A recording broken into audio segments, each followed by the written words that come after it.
Yo, hello everyone. Welcome back to Rivulet. Doing this again. Now, I definitely prefer doing the speedrun without creatures, but they are in fact a part of the run. It's quite important. So now I'm doing a run with creatures. It's still a practice run, so no real attempts for now. Hello everyone. So now there's a scavenger there. So, if I die, if I make any like big mistakes, I will like go back and like practice that part. Once I get around to doing real attempts, any small mistake is good reason to reset. Well, not small mistake, but it depends.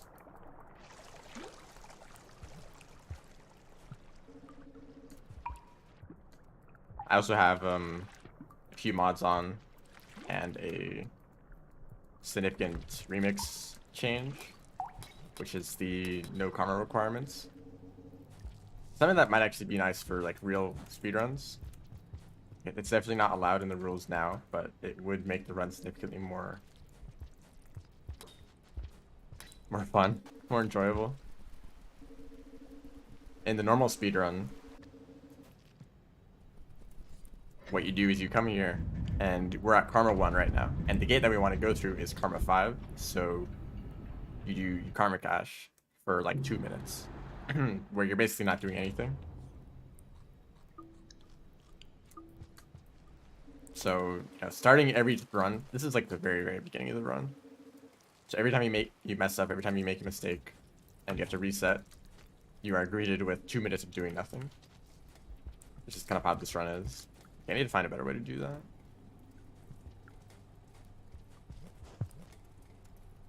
And that. Those scavengers here are actually quite lucky. I think I have turn storage. Yep. Big Path of Pain. Good luck with that.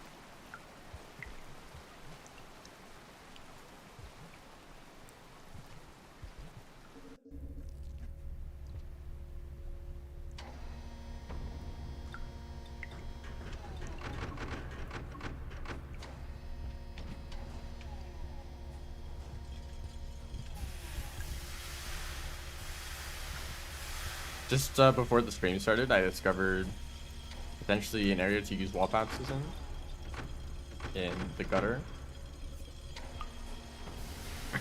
I might want to like pause for a moment to look at that. Well, actually, I have the cycle timer back to normal, so I don't even know if I have enough time to like stand and just wait around.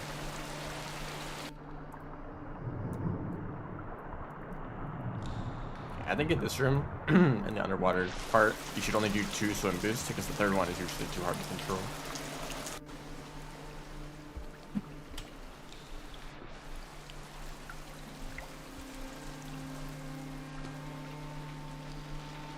Okay, so I think the spider might have interfered with that.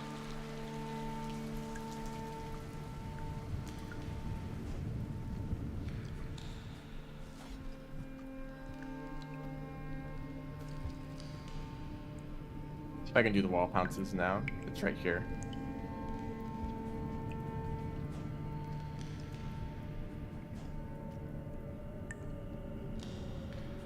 That kind of goes all over the place, so I don't know if it's actually worth doing. You're going from like one side of the room to the other when you could just be climbing straight up.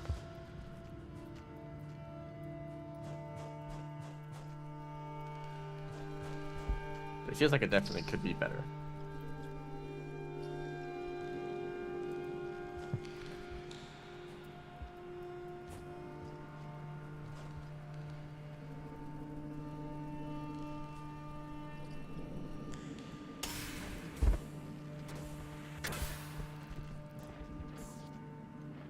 Now we're talking about Hollow Knight for some reason. I've noticed this kind of trend. Not really trend. But there's been multiple like video essays on YouTube about Hollow Knights that are like over an hour long, released within like the past month.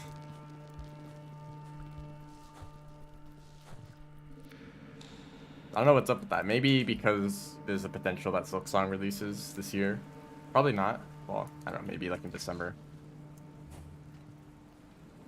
People are thinking about Silksong, so it's like, alright, time to make my 1 to 2 hour long video about this game.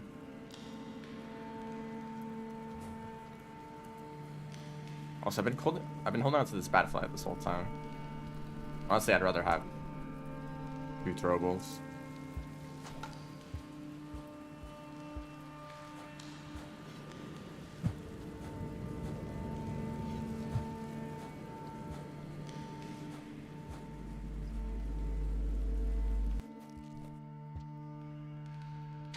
So you can get to this gate before it even starts to rain at all.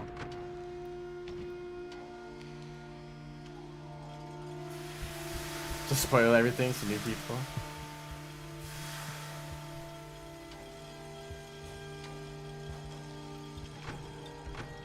I suppose you can see it like that. Usually those kind of videos start with like here's a spoiler warning for the entire game, by the way. I don't know how many people actually pay attention to that. Like, oh, maybe I should go play this game.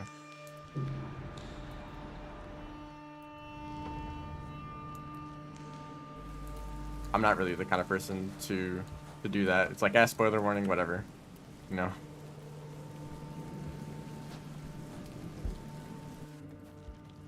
I very rarely play games completely blind.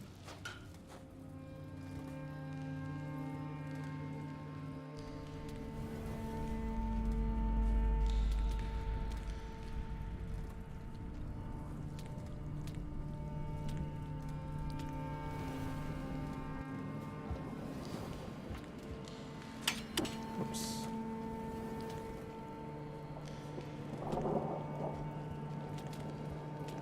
You know, there's a decent chance actually, well, decent chance, I don't know. But there's a chance that I'd finish a run just normally. And it wouldn't be valid because I don't have any, I have like mods enabled, I have a remix setting that, actually, yeah, that's the biggest change, that I have the remix setting that doesn't have any karma requirements for gates. So this is not an official run, but it could be very close to one.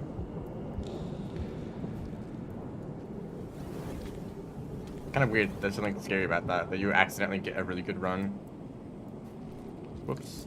Okay, well, I'm kind of messing up anyway.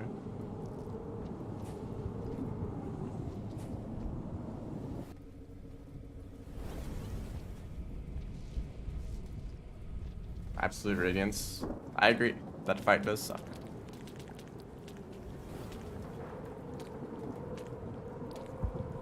If you were here for the Terraria streams, all the complaints that I had about Moonlord, a lot of them apply to Radiance too.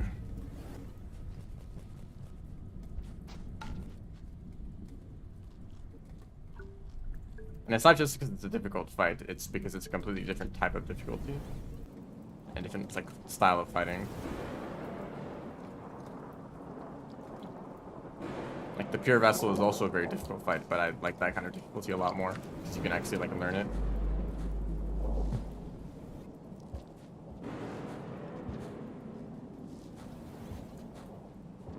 I'm sure that you can learn the Radiance fight too, but it feels a lot more like random and chaotic.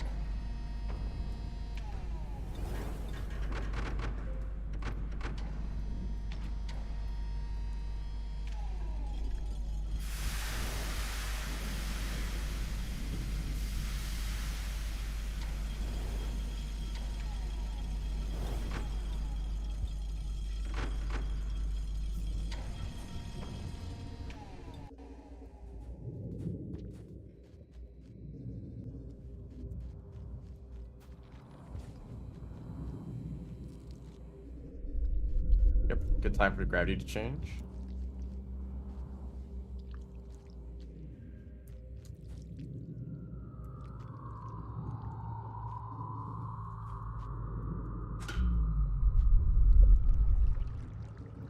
That actually worked out really well. Doing a throw boost like that kind of lined me up in the right trajectory.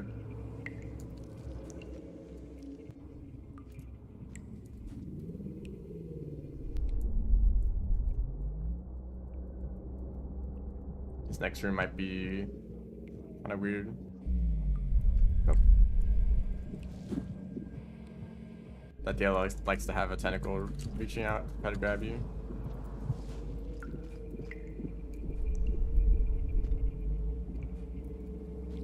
Ooh, that was close. I was about to do something else there, but since the gravity changed, I had to switch my plan around. When I do eventually get around to streaming Hollow Knight, maybe I will try to go for the last Pantheon. The boss rush of like every single boss in the game, plus the Absolute Radiance at the end. I still have not beaten it, and it's like the one thing in, well, maybe there's a few other things like the final Zote boss, whatever that is called. Those bosses that you can fight multiple times in a row and they get stronger every time. I don't think I've done all of those. But the main one is P5. Maybe I'll eventually do that.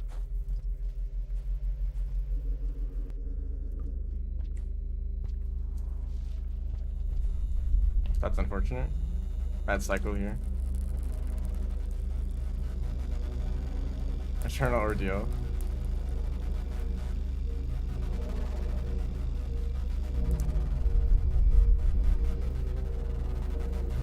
I don't know about that.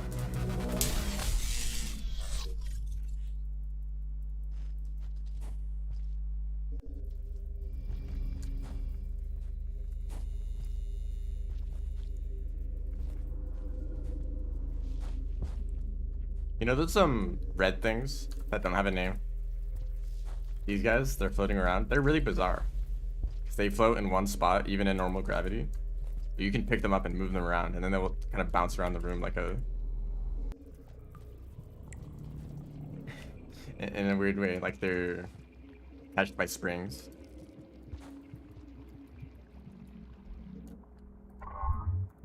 You can't really do anything with them, because the moment you jump, you let go of them. That's how it works in 0G. So you can't like get over ledges if you're carrying on, holding onto one.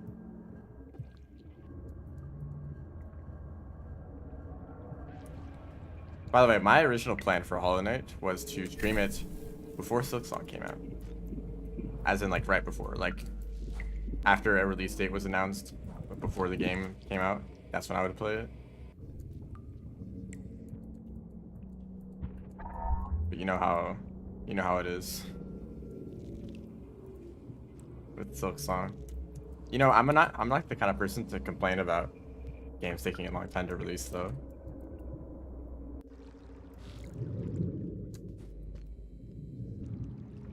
So I've heard some people say that they're no longer excited for Silksong at all. Ooh, that was close. Like, oh wow, it's been so long that I'm not even interested in the game anymore.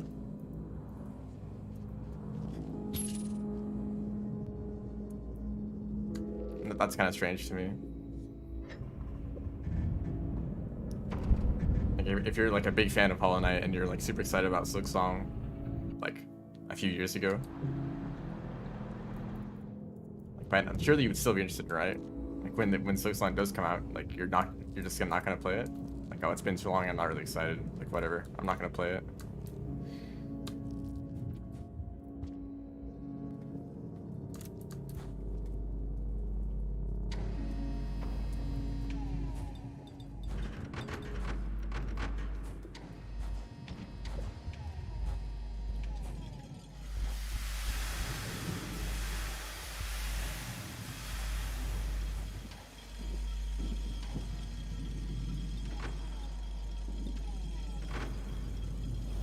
I just don't really see it, because like, let's imagine an alternate universe.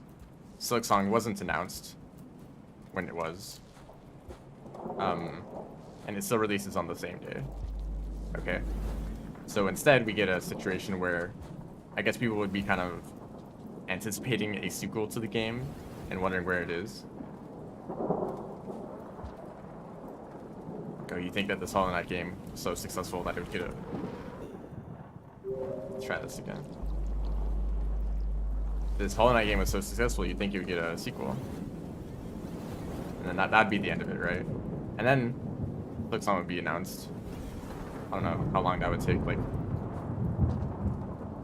over like 4 years or something.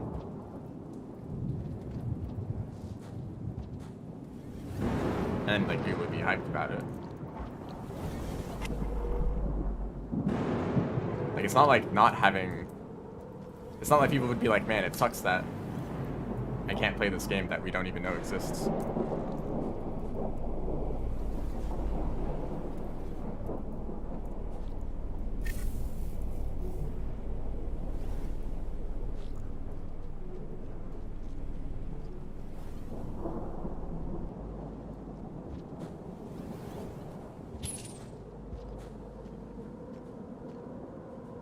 I'm sure that there's a lot of game sequels that could exist. Right? And is your life any different that you don't know that these games exist? Like, oh man, I hate that some game that I don't know anything about doesn't exist yet. That's how I feel about Silksong. Like it hasn't released yet, so I don't care too much. I don't really, you know, I can wait as long, you know, maybe it comes out in like 10 years, whatever. That'll be cool in 10 years when it comes out and I get to play it. But there's plenty of other games and just other stuff to do in general until then. There's no point in just sitting around and being like, man, it sucks that I can't play this game yet.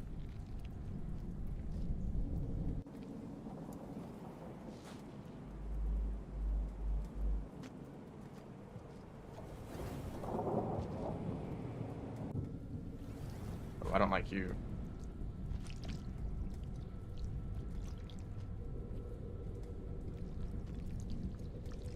I really don't like you.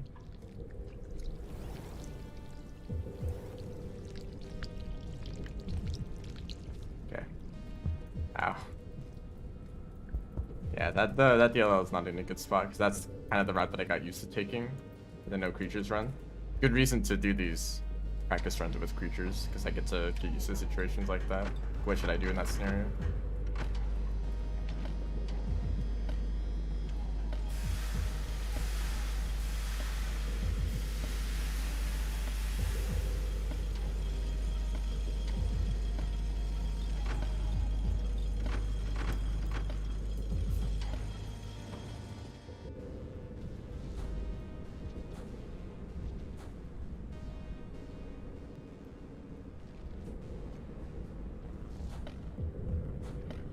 I suppose that maybe, you know, I never really got used to the existence of game sequels.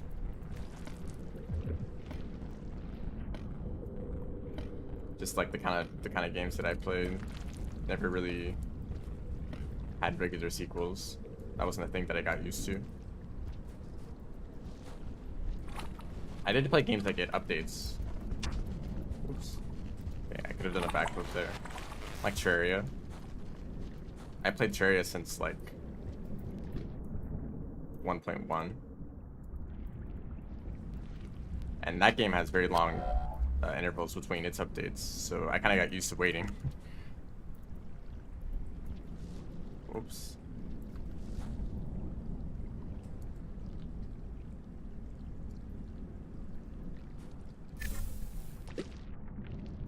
I guess that kind of worked out. But the DLO there actually does make things worse. I believe I could just jump over them. Actually, I can believe it because orange lizards are kind of bad at hunting. If you play other game series that have like sequels, like maybe every like 2 or 3 years, and then you like are a fan of Hollow Knight, and you're like, all right, I can't wait for the sequel in like 2 years. You know, then you'll be disappointed. Is it from here? I think it is from the earlier. I think I'm dead. I'm gonna say, oh, okay, I can't stop that then. Some creatures don't let go even if you use dev tools, like vultures do that too. It's fine. We'll do this again.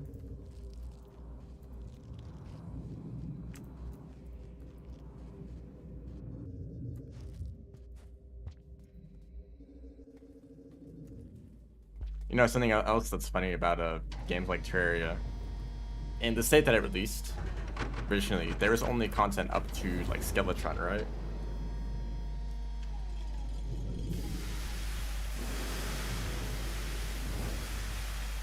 Basically all of pre-hard mode minus Wall of Flesh, and also stuff like there was no underground desert. I don't think there was. There was no underground jungle, so no queen bee either. No deer clops. A lot of stuff was missing, and that was kind of early access, right? And early access has a really bad reputation now. Games being released without like all their content, but it's something that I actually kind of miss. Those kind of games, like this game gets released and it doesn't have much, but you get to follow it throughout the years as it gets more and more content added to it. There's something exciting about that. Jungle was only underground. I guess had that mixed up.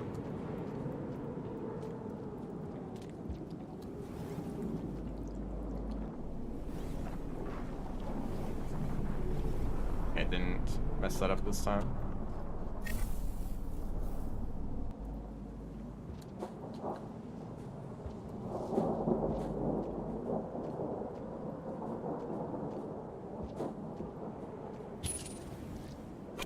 Ooh, you are the worst. Oh, really? I was stuck on that thing for a little bit. He grabbed me, but got released. I don't exactly know how they release you.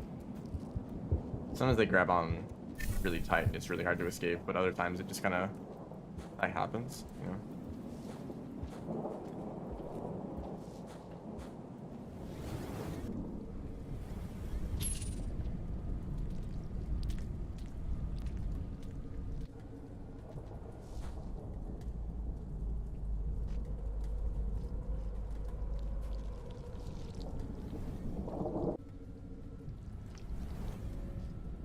But I understand that it's more of a like budget constraint for those kind of games. Like Terraria couldn't have released with all the content because there was only one person working on the game. Well, mainly only one person. So it's not like they could have like hired a bunch of people and worked on it for like several years, and then here's Terraria in its current state with all the content up to Moonlord, right? They couldn't do that. But like AAA companies probably can do that. They can work on a game for a few years with all their like hundreds of people working on the game, and then here's all the content, right? And then they're expected to do that repeatedly every few years, release a new game. I do prefer the... I mean, I guess I just don't really like that kind of game, so I can't say if it's because of that kind of like release model.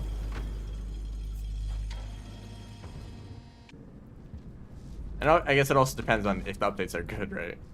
There's been plenty of times where updates have come out that made the game worse. I know a few examples of that. I mean, even like games like Minecraft, it's like that. Arguably, like some people really do prefer the older versions.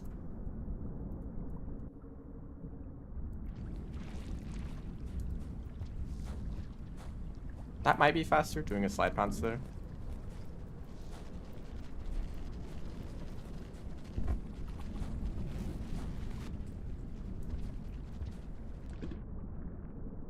As exciting as it is for a game to get updated repeatedly over the years, that adds like more and more exciting content. There's also the chance that when it starts falling apart at some point.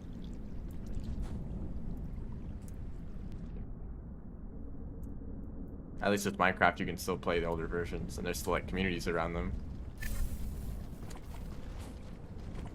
But for some other games, you know, there just isn't an option like that. It's like, well, those older, possibly better versions of the game are just kind of lost forever. What if you activate this after doing like a turnaround, so you get the extra horizontal speed. Maybe that's worth trying.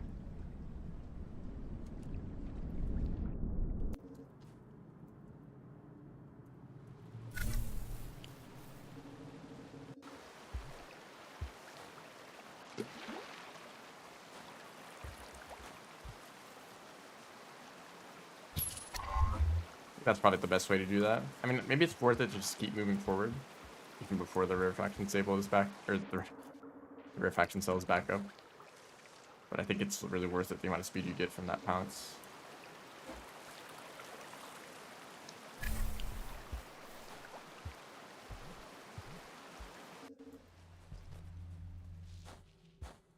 Spiders.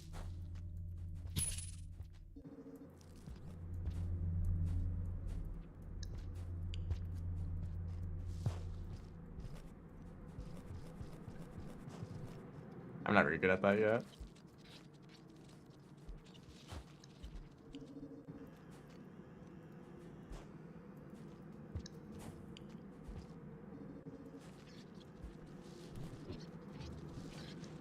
There's a spider there. I didn't even see it.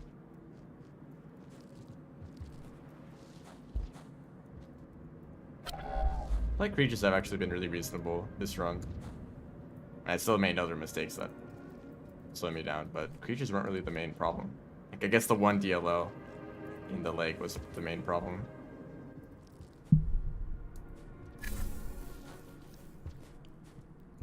And maybe some origins were kind of annoying. And memory crypts.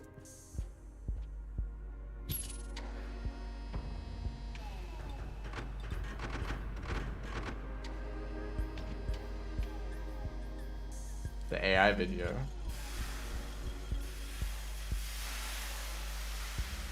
I find it funny that H2 isn't really a channel about Rainworld.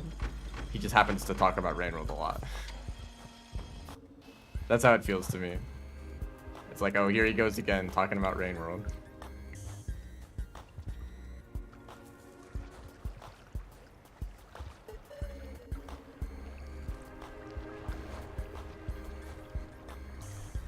Those videos are pretty good. There are some things that I disagree with.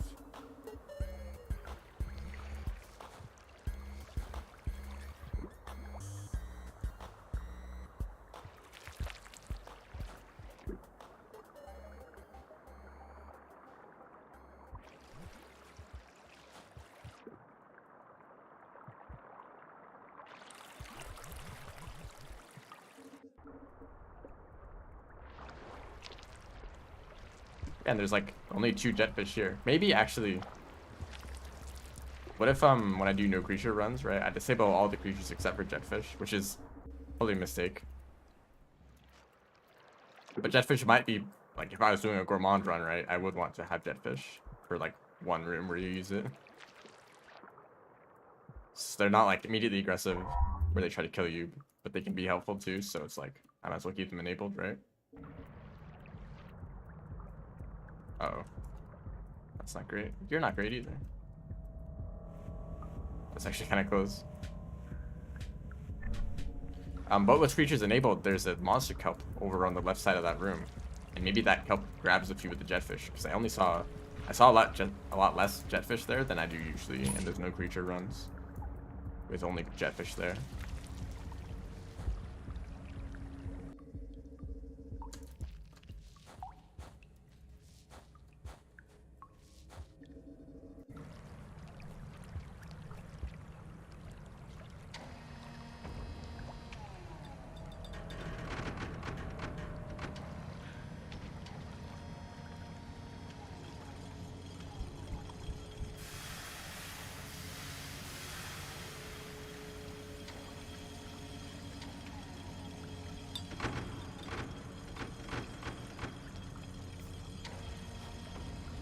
I don't think that roll pounce is worth it because you get stuck on that platform that's slightly raised up.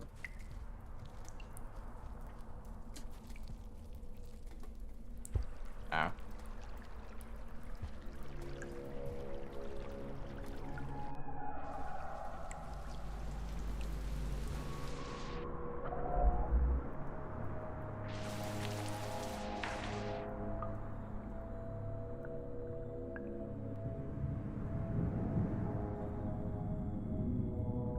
Are there any parasites in Rain World?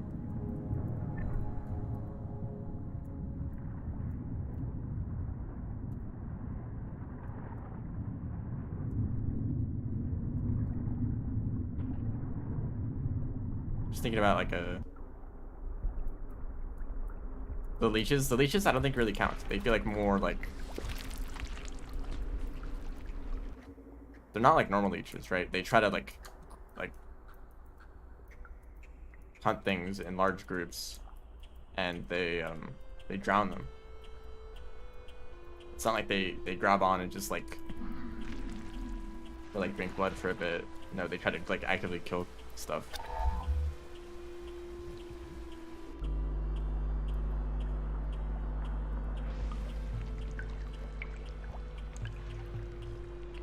Jungle leeches. Okay, that's the only one probably. Jungle leeches grab onto you for much longer, and they actively drain your food.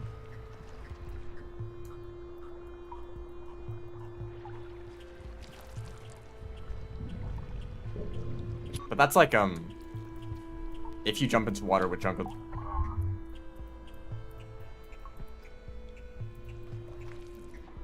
This would end a run, by the way. If you see that eel lizard show up, just restart.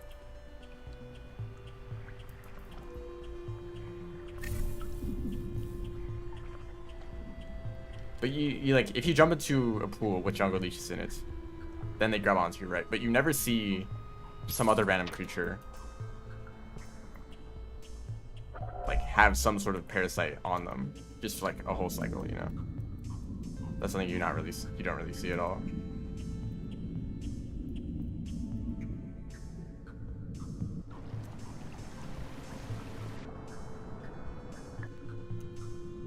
I mean, like, leviathans probably have something attached to them.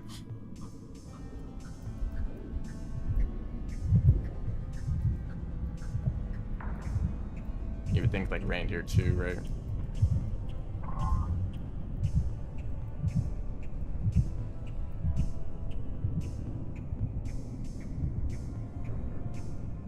Slug pups? Wait, are you saying the slug pups are parasites? Aren't the leviathans completely mechanical? I think that their heads are mechanical, but nothing else. Well, maybe they are, and they just have like a bunch of plants growing on them. But I think that they're like fins, whatever they are, that are like they use to swim. Those seem pretty natural.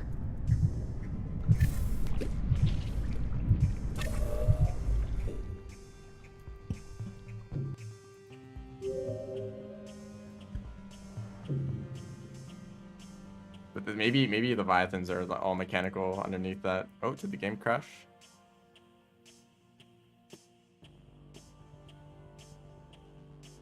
Okay, those things in the background of Shoreline, I don't think those are leviathans because the shape of their heads are completely different.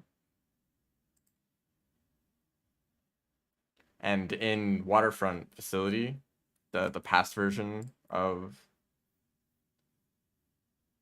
Shoreline, you can see those things that are like stuck to the ground, secured. So those don't they seem like very different things than leviathans. We still don't exactly know what their purpose is, but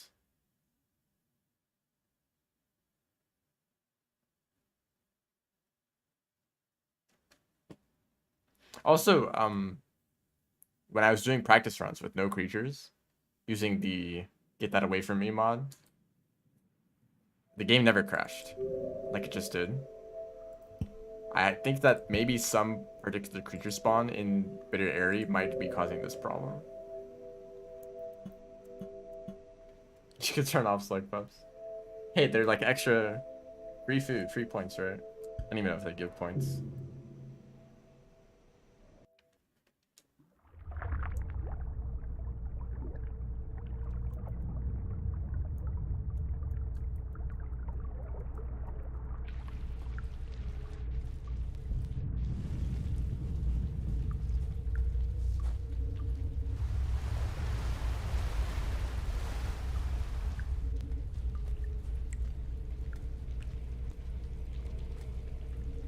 Slug pups are not food.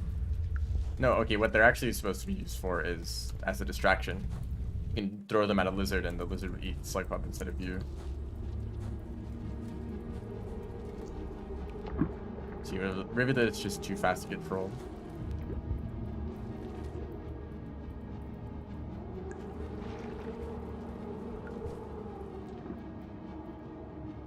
Oops, didn't mean to do that.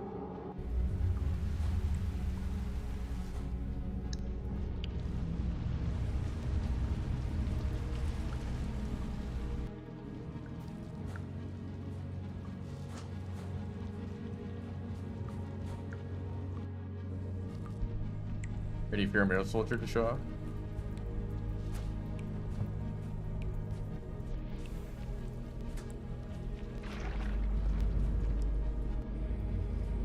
Yeah, I guess not this time. Game is saving that for when I do real attempts.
Oh yeah, slug pups are definitely useful in score runs.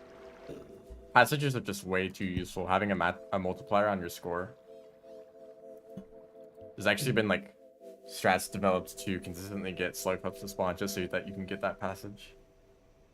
If you shelter at a specific time, you can like guarantee a slug pup spawn in some other like specific shelter. And there's like this whole spreadsheet where you can like put in, I guess, like what region you were in, maybe what shelter you're staying in. I'm not exactly sure how it works, but you can figure out like what time should you shelter for a slug pup to spawn.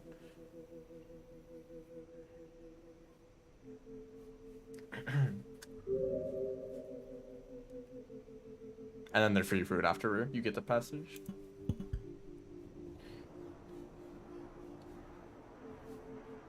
Have I ever done a score run? I have. Done a few of them. I think I got like somewhere around 20k points.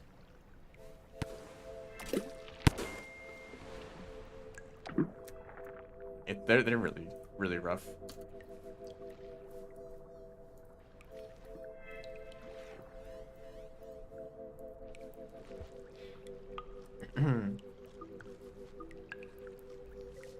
I don't know why you'd want to do score runs over like a speed run, because they are significantly more difficult, especially at a high level. If you're going for like 60k points or more, it just kind of becomes absurd. You have to like hyper optimize everything you do. And they're much longer than speedruns, right? They can go on like several hours. So it's not like a speedrun where it's like 30 minutes and that's it, right? If you mess up at the end, well, you only lose 30 minutes of progress, right? Which is still kind of a lot. For a score run, messing up might mean losing like 10 hours of progress, and it's like, well, now you have to restart the whole thing. And there definitely are situations where you can lose everything.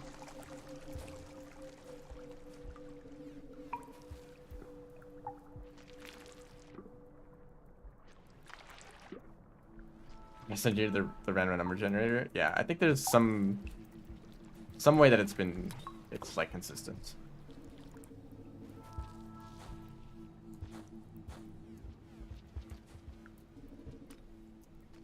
Excuse me.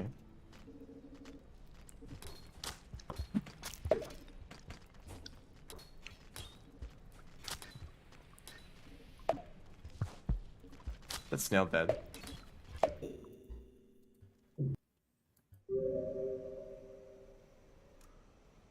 all lizards friendly to you as Saint? Lantern mice you had to drown. Wait, if you drown a creature like that, do you get kill credit for like the outlaw passage? And I guess that doesn't matter too much because you can just use rocks to get it. No, okay. New score run tech, just drown everything. If you want to get points as Saint, the easiest way to do it is to knock creatures off of cliffs with rocks, or to do the cheese where you throw a rock at them and then you send them and it counts as a kill, which might be unintentional.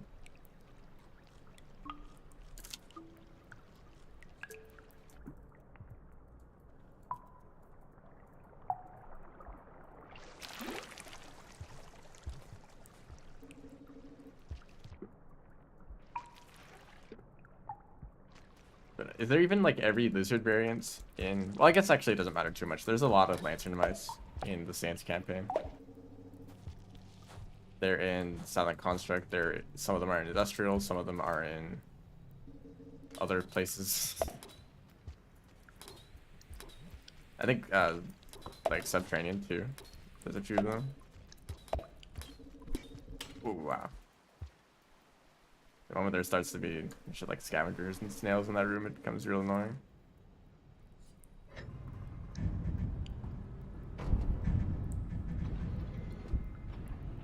You know, okay, the Rainbow Discord server is a huge mess. There's like 50 different channels, and I don't know what any of them are. So actually, no, that's a lie. But there's way too many. I only look at a single channel, and it's the speed score run channel. Okay, messed that up. So the one channel for like speed runs and score runs, just tech like that. I never understand Discord servers that have like as many channels as possible, so that like if you ever want to talk about something specific, you need to first find exactly the right channel for that one topic. It's like, I hope that you like stay on topic in your conversation, or else you might have to move to a different channel. No, I don't think they enforce that kind of thing, or like any Discord server really.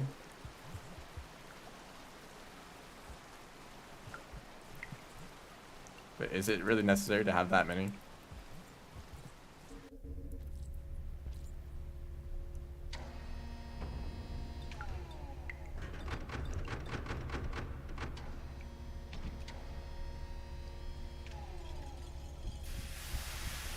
Yeah, it's actually the channel right above the movement one.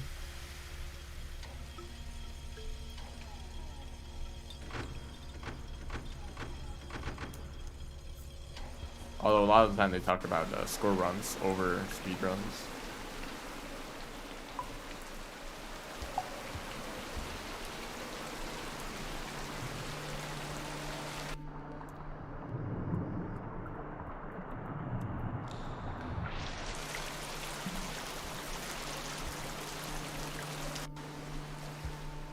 What is going on here?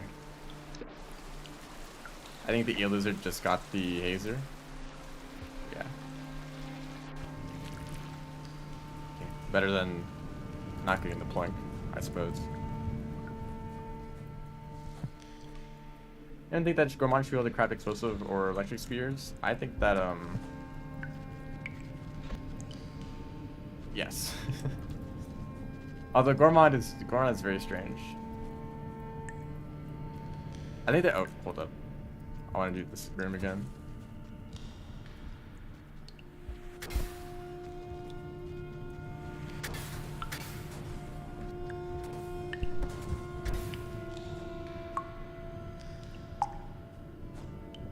Maybe that's faster. Maybe I should time that.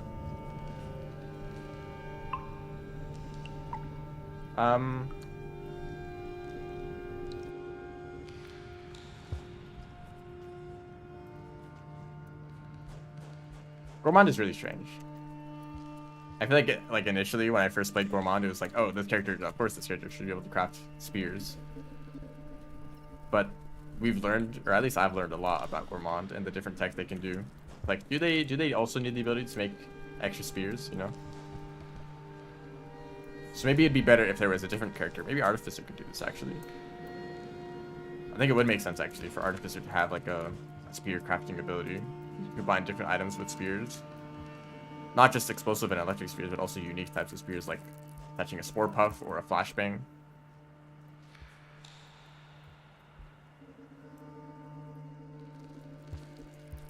But that's maybe it would be better if Artificer was more of a general like hunter character instead of just a anti-scavenger character. So all those abilities would be useless against scavengers. You basically just want to use regular spears or grenades against those. Yeah, Gourmand crafting is very bizarre. It's more like just a way to gain access to random items. It's not actually like crafting. Because my initial idea was like, oh, you'd be able to make like you're able to make a bomb or a spear or a flashbang, useful items. But it's more like you can make every item, but with random combinations, There's not much logic to the crafting recipes. Oh, centipede.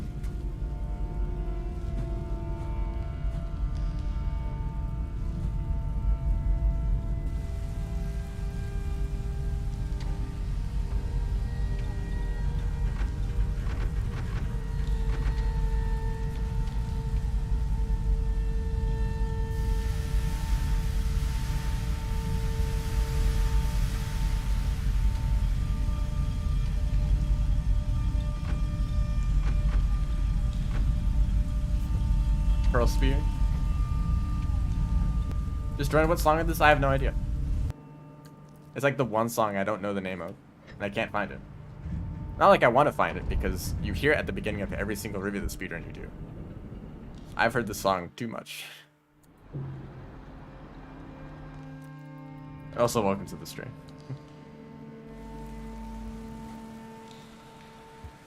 Oh, and that idea, I don't think it would work. Like, making a scavenger friendly, like, as Artificer, like, no way. Don't even think about it.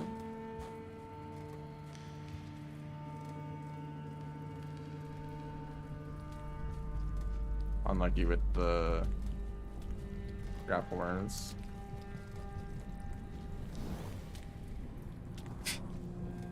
Okay. Can I make it through the entirety of Underhang without dying?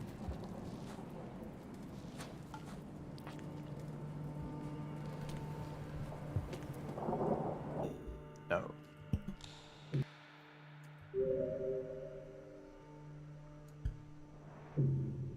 Takes eyes we don't want to go to the region for. Yep.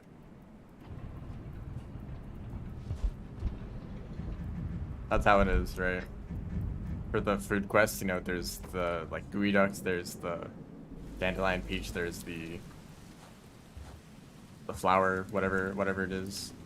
There's even a neuron. And you can make all of those with crafting. So if you want, you can just stand next to a popcorn plant and then craft like half the items you need for the food quest, and you just need to go out of your way to like get the creatures set up.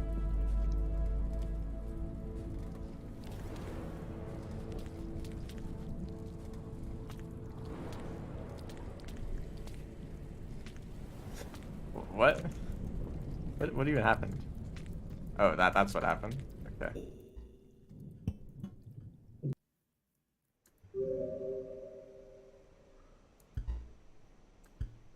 Actually crafting a grapple worm is really good for the speedrun too. Using a grapple worm is pretty fast in Sunken Pier and the beginning of Outer Expanse. So I actually use that in the speedrun. Went the wrong direction there for some reason.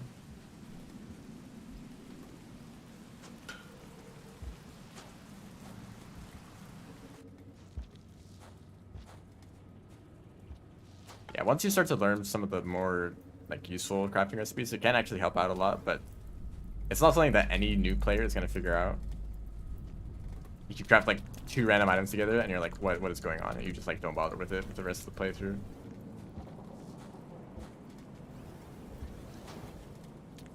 That's probably a lot of players' experience with Gourmand. Not really figuring things out.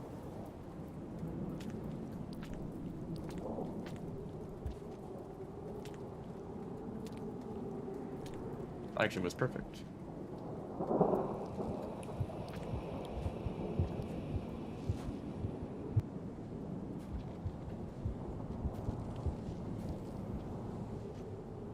Kind of how it is for Gourmand. In general, a lot of kind of strange systems that are hard to figure out immediately. Some people don't figure out crafting, some people don't figure out the food quests, some people don't figure out the stamina system or the way their spear throws work. It can be quite confusing. Or is our combat like their long rolls, falling on creatures, doing slides to deal damage?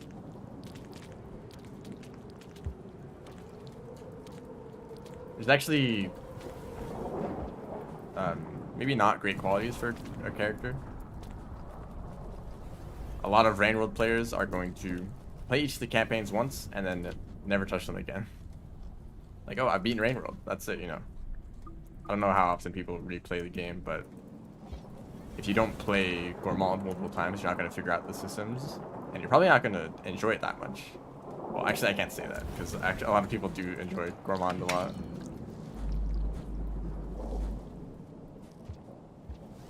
Oh, I didn't pick up the... I still have enough food. But if you had a bad experience with Gourmand, you might not even want to try them again. Which is what I did for a long time, until I learned the speedrun and actually figured out how the character works. And then they became moderately fun. It's still not one of my favorite characters, because the stamina is really annoying in combat. Otherwise, I think they're all right.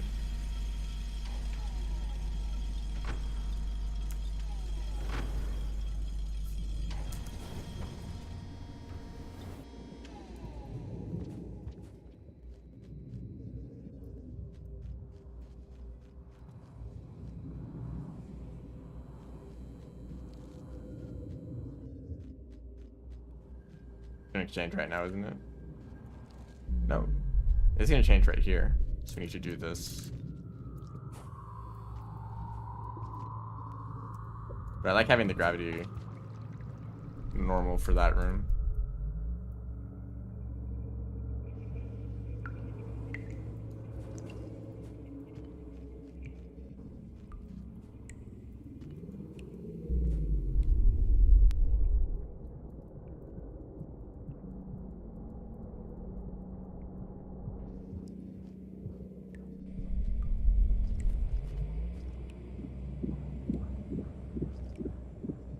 You know, I think I saw a video recently talking about Rain World, and it said something like, this is gonna spoil the game, and you should watch it anyway.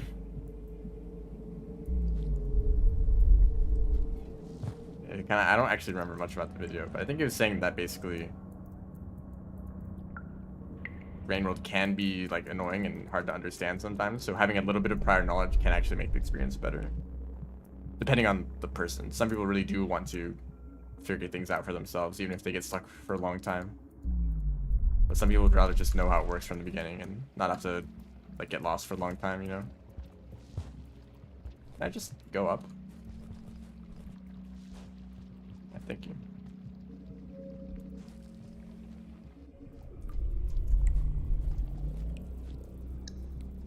I didn't want to grab onto that.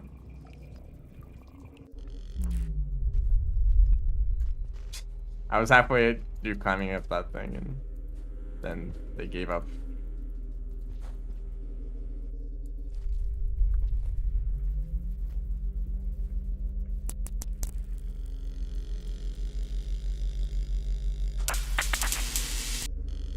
Okay.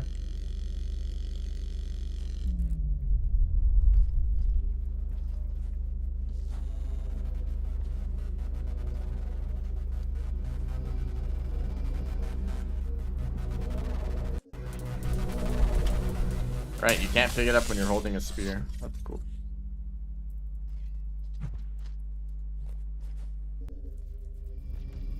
So far, Visitor created the joke rifle.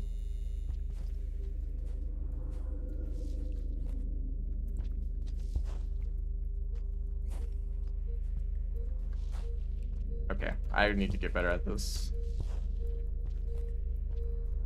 I think it's better just to do the pounce later.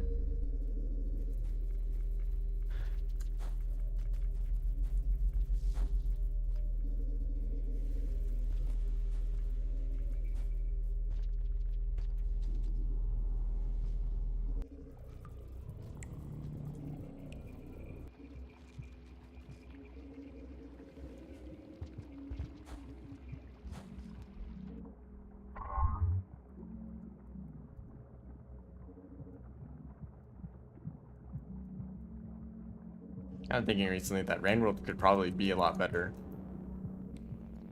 early on if there's only a few changes made to the gameplay. For one, Karma Flowers I think are a huge one. Because the Karma system is probably one of the most punishing systems in the game for a new player. Especially when you get trapped in this cycle of dying repeatedly and not having enough karma to get to the next area. And maybe that's the point, right? But and maybe like you're supposed to be able to prove yourself before you move on to the next area. But then the game just becomes tedious. Like technically the best thing to do in that scenario is just to stay out of danger completely, eat food, go back to shelter, repeat, you know. And that process can kind of suck. And Karma Flowers really help with that. Because if you get a Karma Flower and if you always try to go out of your way to get it back if you die, then you can actually maintain your karma pretty easily. Or at least significantly easier than how it is normally. But I noticed that a lot of players actually don't know how Karma Flowers work.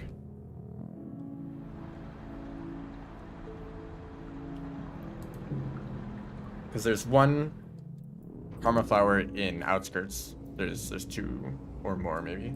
But there's one main one that you're supposed to get as a tutorial, and there's even a tutorial message that says like, here's a strange energy. But that tutorial message actually kind of shows up out of nowhere, and it goes away pretty quick, so some people actually misread it.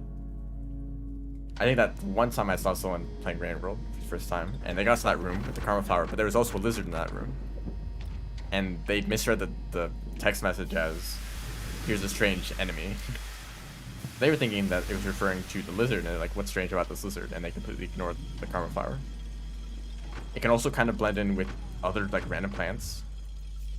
Like the plants in this game are kind of bizarre, so you know, maybe the Karma Flower is just one of those plants, and you just don't think of anything of it, that it's a special item or anything.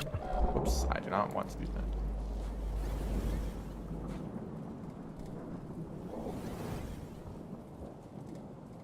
Don't activate the rarefaction cell here.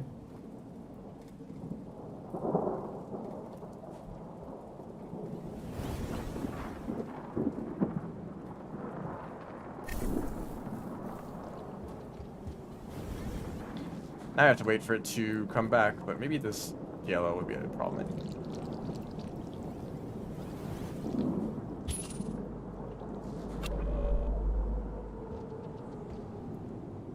Oh, really? That's something I really don't like. Actually, I'm just gonna restart this. I don't like about that tech. You sometimes just go up into that raw on the ceiling.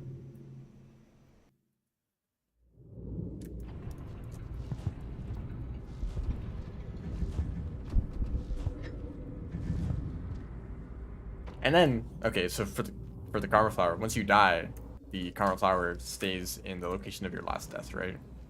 So you can go back and retrieve the Karma Flower. But you don't know that. Of course you're not going to know that. And so a lot of players just give up. They're like, okay, I went that way and I died to something, so let's go another way. That's a pretty reasonable thing to think. And so you never see the Karma Flower there, and the Karma Flower doesn't respawn for another few cycles, so you're probably going to move on by then. And so maybe the Karma Flower provides protection once, and then you forget about it. And you proceed to play for the next like 3 hours, dying repeatedly in Outskirts, not making progress. And you could have had a Karma Flower the whole time, and you would have been fine. It wouldn't actually be that bad to build up to max Karma at least, or at least 3 Karma for the Industrial Gate.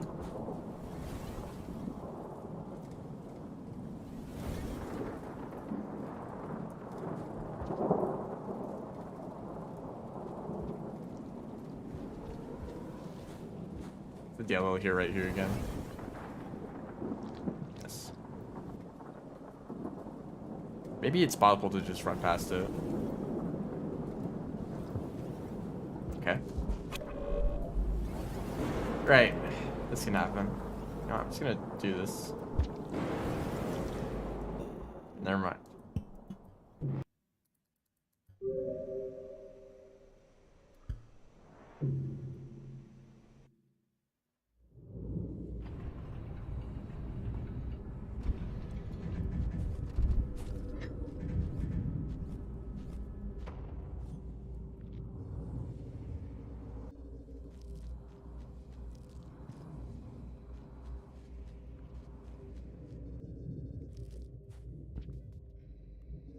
combat as Rivulet. That's really funny.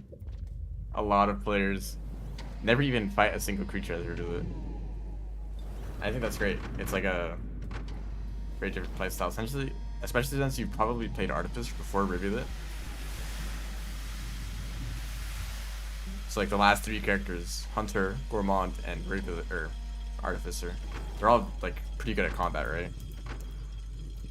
It's debatable for Gourmand, but the other 2 are definitely combat oriented. So then you move on to Rivulet, who's like the least combat based character aside from like Saint. And so you go from killing everything to not killing anything at all.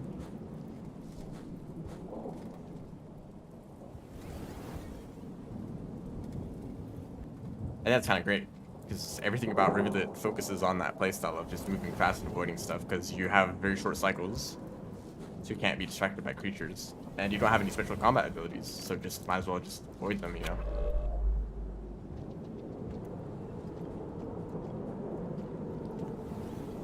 It lets you explore this kind of unique playstyle.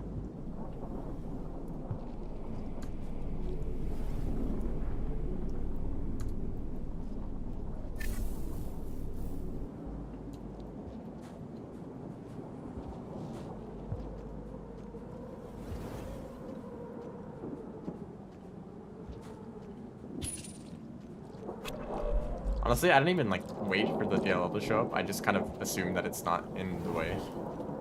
And I keep running forward, because usually I can find a way to get around it. Usually. And if it's in the way,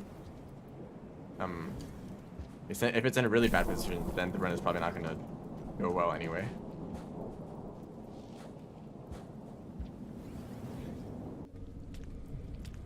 I think that everything before the rot is like pretty good for Rivulet. I'm surprised I didn't get grabbed there. I'm not really a fan of the rot. Actually, in general, it's actually not a great place for the speedrun either, but especially for new players, it's kind of just a huge maze that you get stuck in for a long time.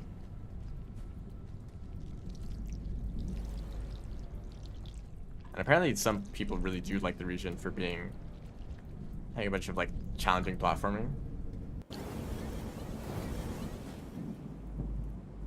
And I can see that, like, oh, you have to like actually think, like, how do you get through this room with the gravity switching? Should I wait for the gravity to be normal, or should it be low? You know, which wall should I go on? Because there's like raw on that wall, there's like these poles to grab onto, you know, there's like multiple solutions to each room. It's kind of like a puzzle, right? And I think I can understand it, like, it's probably interesting to try to figure out like how to solve this puzzle for each room. Especially for like the bottom right side of the region. My problem with that is that you're playing Rivulet, and I don't think Rivulet wants to stop, slow down, and try to solve these puzzle-like rooms. I think you should just be running forward at full speed. That's Rivulet to me. So I can see that if it's maybe a good region in isolation, but as Rivulet, I don't think it's, I don't think it works well together.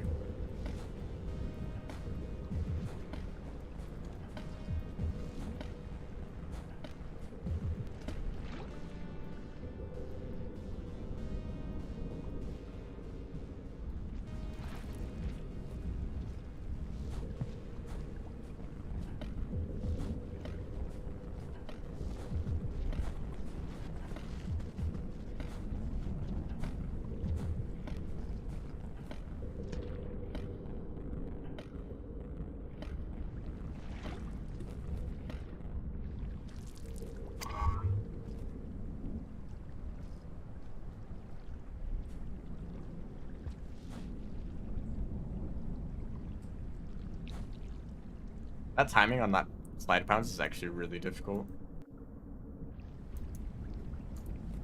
You can't be too late, or else you will okay,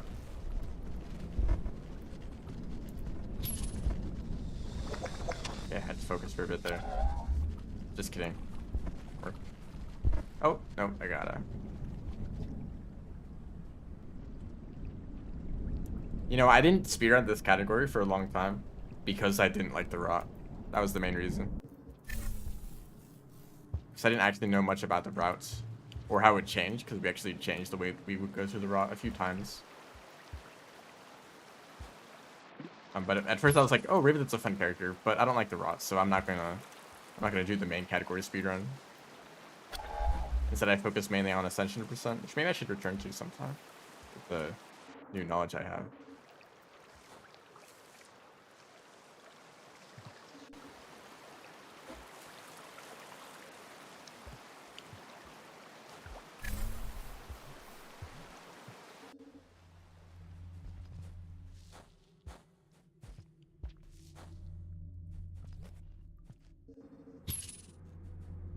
Pronounce iterator correctly. Say iterator? I think he does that on purpose, right? It's like, oh, you guys are complaining about me pronouncing it wrong, so I'm just gonna keep doing it.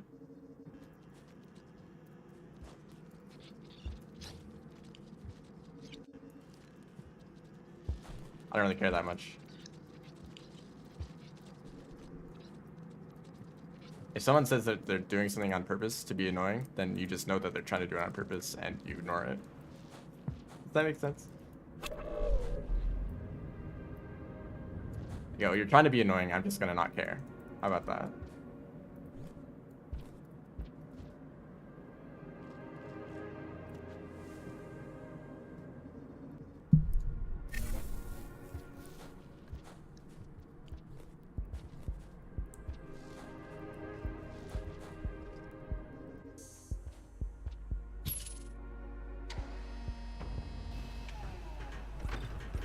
I don't really care much about pronunciation anyway.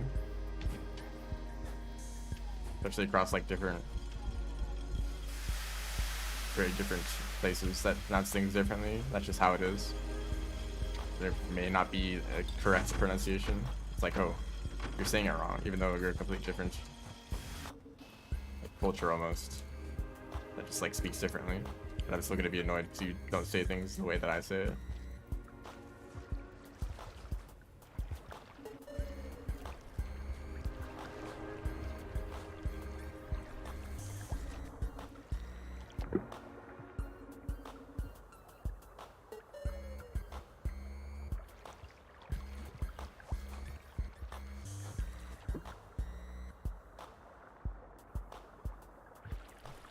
Past garbage waste? Does anyone like past garbage waste?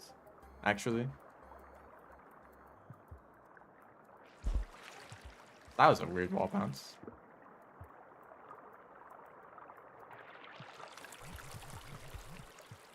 The only thing I like about garbage wastes is present garbage wastes as Survivor. And maybe as Rivulet. I haven't really gone there much as Rivulet. But as like with Hunter spawns, it's really bad. In the past, it's really bad. As Saint, it's really bad. As Survivor and Monk, it's alright. I actually spent a lot of time in garbage waste on my first few playthroughs. I just kind of remember it being a place where I just hung out.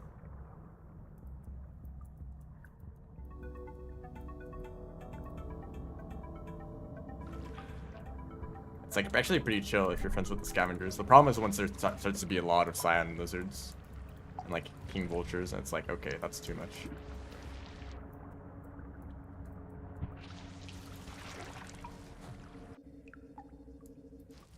Has an aquapede there.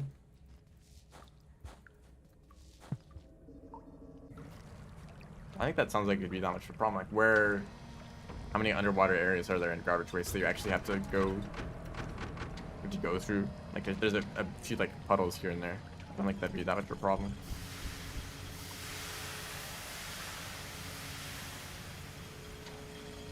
Can you get through the wormgrass farm race right outside the subterranean gates? Just a single gooey duck. You could try. I actually don't know if that works. Gooey ducks make it slightly easier to cross like little packets of wormgrass here and there. I've never tried it on like a huge field of it, like in that room. Okay, I'm still not good at this drop.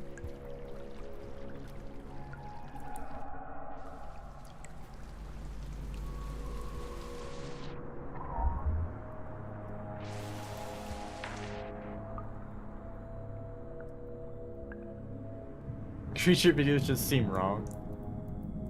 I think that there's maybe too many assumptions in those videos, which makes sense because really can't know a lot of stuff about them.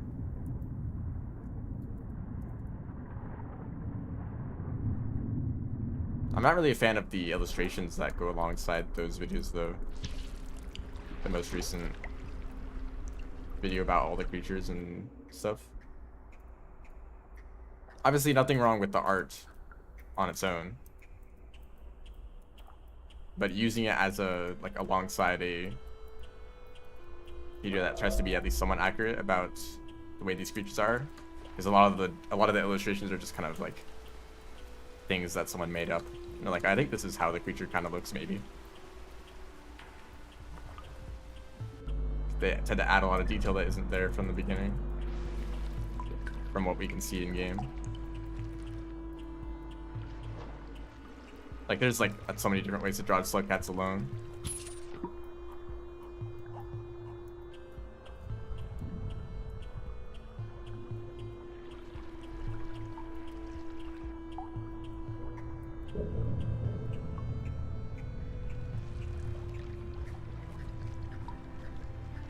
Okay, well, I get you lizard again.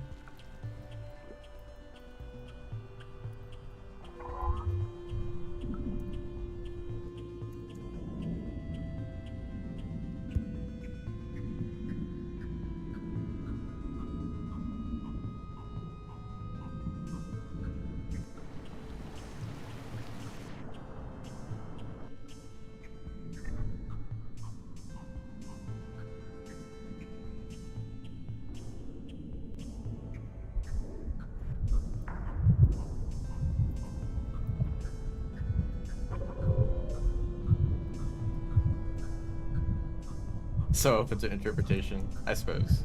That's kind of this entire game. We don't have that many resources about more obscure information.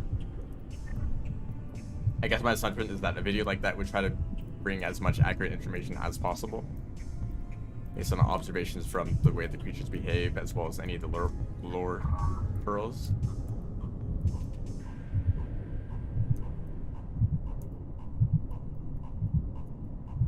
I guess he just decided to take the more creative approach, just like kind of making things up that seem to make sense.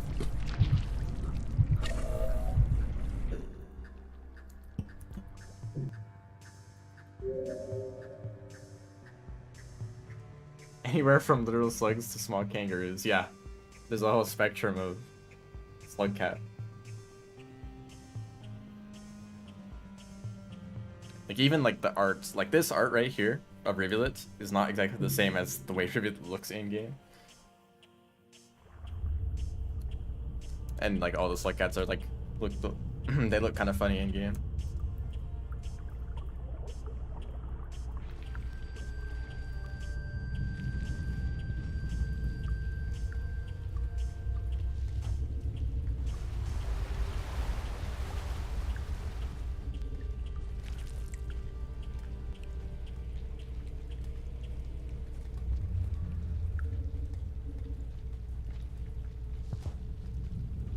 You made it past the worm grass? That actually works. It'd be nice if there's a way to get gooey ducks in farm areas where they actually would be the most useful. I think that maybe scavengers might hold them sometimes. I think you could trade with one.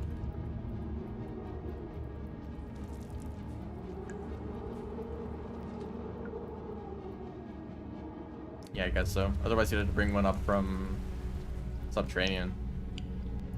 Good luck with that. Even though most downpour characters can't actually make it back up. Okay.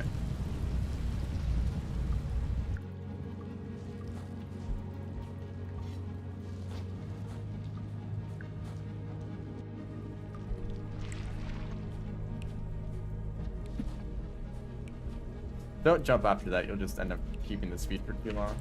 Going backwards.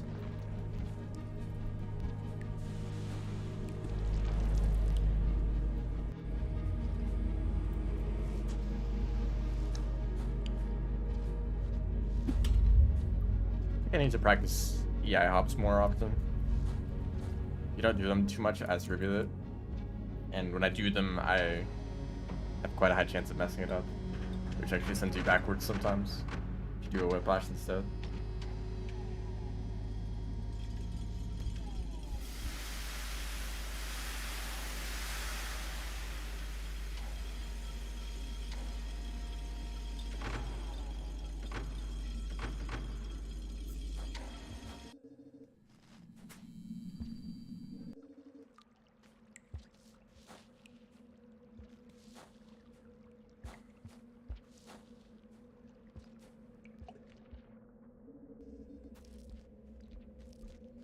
You know, the Spearmaster's shelter art was made like 5 years ago or something. 5 years? Is that too much? A good few years ago. Because I remember seeing that art in like a teaser stream for the release of the mod that would eventually become Downpour. There used to be like old art for the other characters too, and I remember Rivulet's being kind of strange, but that was updated. Not Spearmasters though.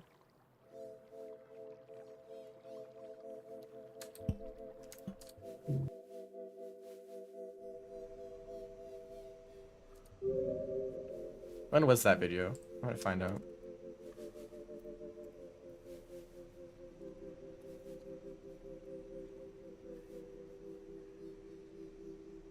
Yeah, it was 5 years ago. But I guess that would have been like probably closer to 4 years ago from the release of Downpour. I guess we go again, right? I'm just kind of doing these practice runs repeatedly.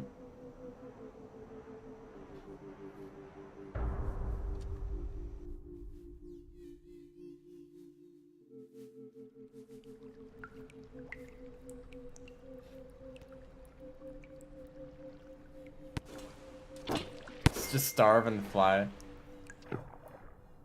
with the Squid Gata.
Squid Gatas already think you're irredeemable as Spearmaster.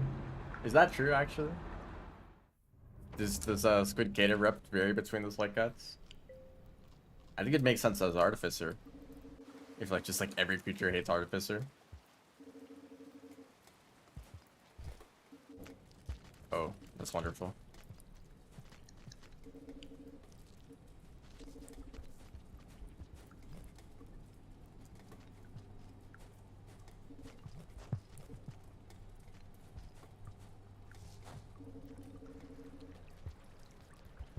She killed so many. Okay, so if you use Squid Cadence as a food source, they're definitely gonna dislike you. Oh, I did have turn storage that time.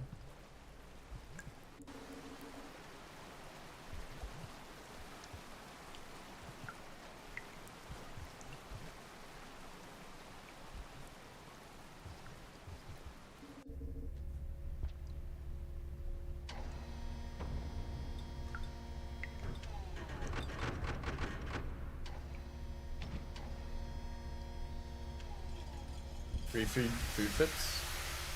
I think you only get one as Spearmaster.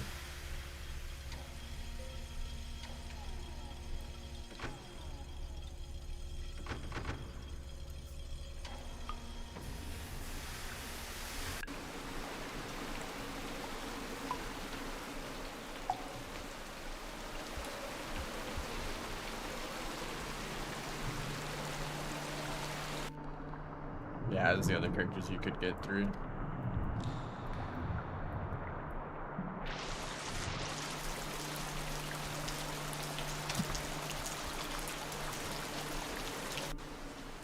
Only give half of food. Okay, it's even worse. What's up with Spearmaster?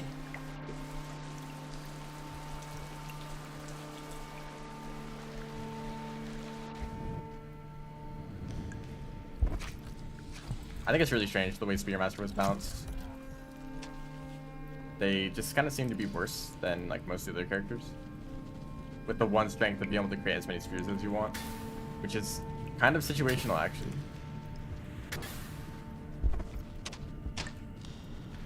Because as I just want to practice this again. I just started doing it. Yeah.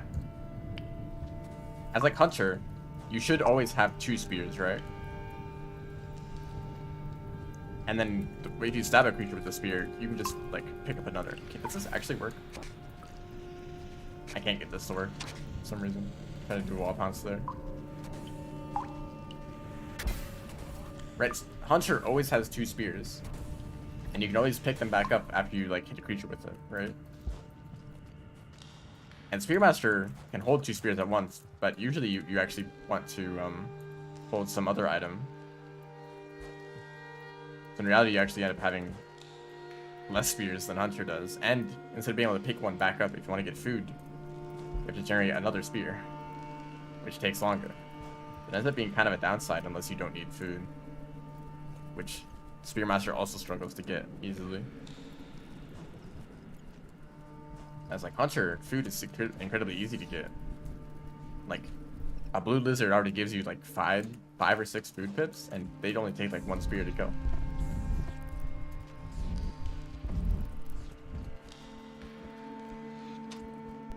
So just kill like 2 like blue lizards, or maybe like a blue lizard and a pink lizard or something like that. Okay, I could have saved that.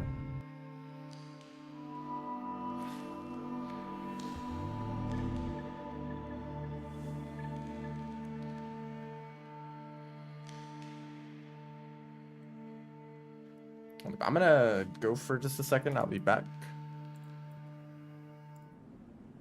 That's the wrong screen. Here we go.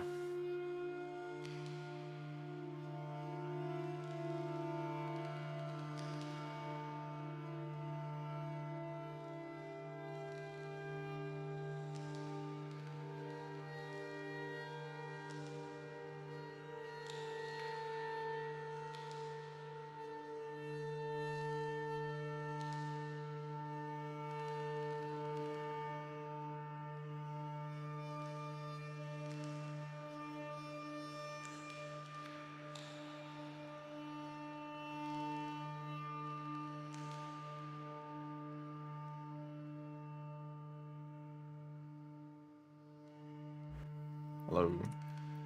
I've returned. Whatever the internet think of this. Somebody commented that on the Riv speedrun. Like to think that like Pebbles is watching through the overseers. This Rivulet goes through this whole thing. Taking the refraction cell without even talking to him once.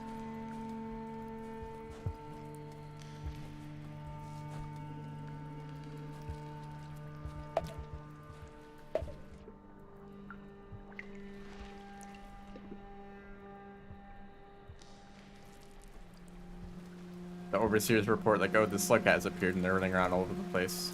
And then like 30 minutes later, the refraction cell has been moved over to Moon.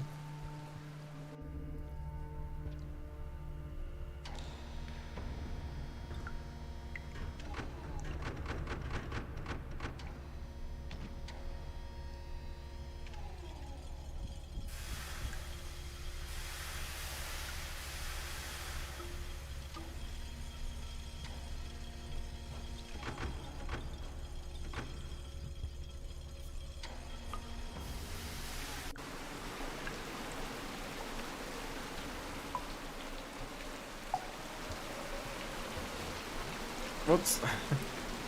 I did not want to jump after the snail.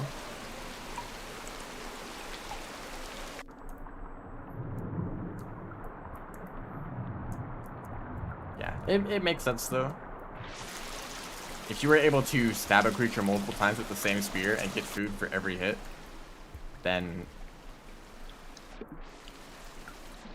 well, it'd be very strong. Maybe it'd actually be fitting of a downpour character to be strong like that.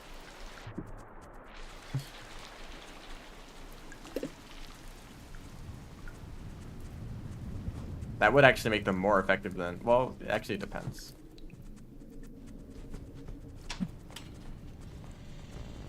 Goodbye, spider. So if you're fighting like a vulture, for example... okay, I almost did it correctly. If you're fighting a vulture, you can stab it repeatedly, get like full food instantly.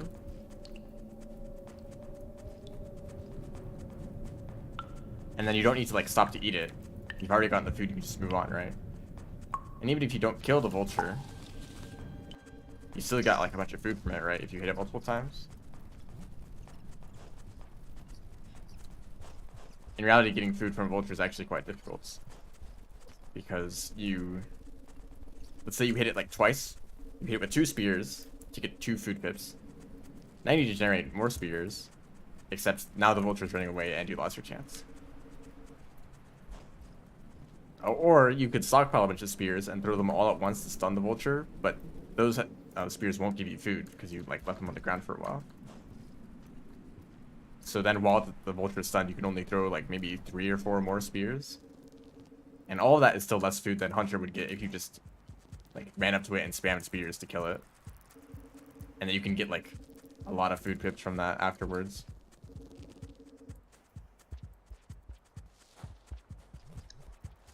I'm making a lot of comparisons to Hunter specifically, but I think that makes sense because they're kind of similar characters. They have similar spawns. They have like more like hunting oriented characters.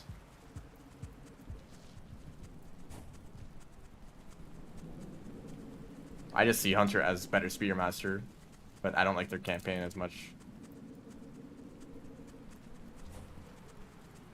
If you want to play Hunter casually, it's really stressful. The time limit, so that's not really a thing. You pretty much always pressured to make progress towards the ending, even if you don't want to.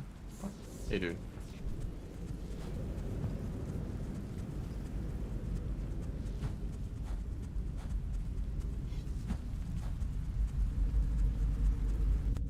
I used to play Hunter a lot with a mod that just disabled the cycle timer.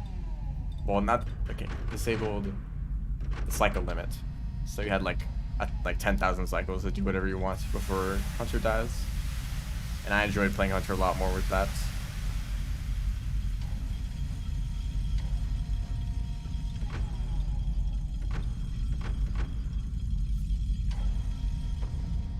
How they drink water? Do you ever see anything drinking water in this game? Maybe everything is so humid that creatures have just evolved to just absorb water through their skin.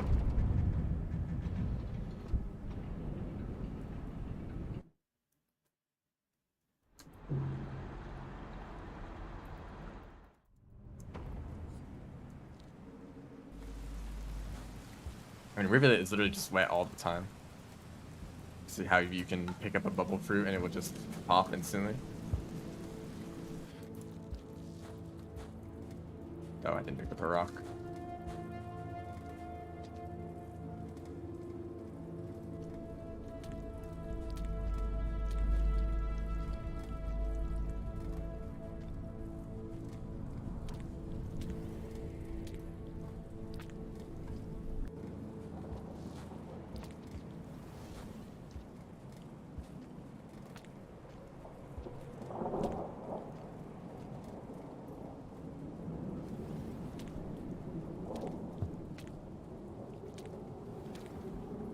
You know what?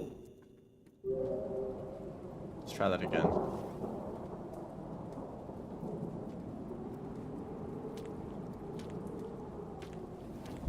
I did not want to grab onto that. I did a wall pounce there and it didn't even release me. This room has become one of the more difficult ones in the speedrun.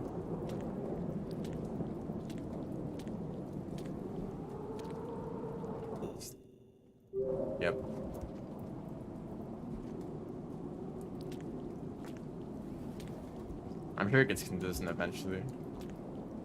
Just not practice it enough. There we go.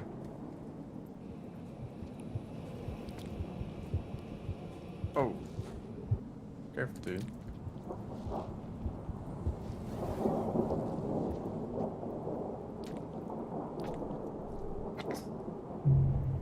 Okay. Did it take a while for me to die because I was on the next screen? Because you know that room usually has the orb beneath it, right? With a bunch of orange lizards. Does Rivulet's version of it just have no screen transition, but the rest of the room is still there?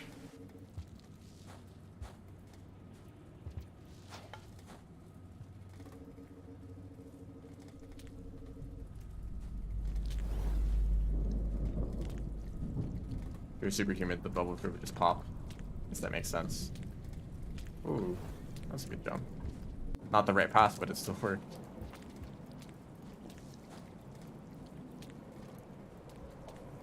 I think I'm holding something. Yeah, I am. It's just layered in properly.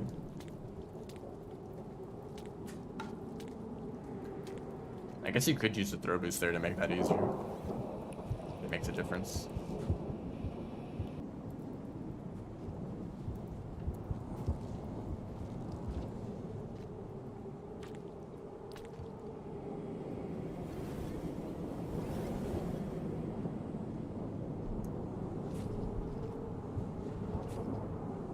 Oh.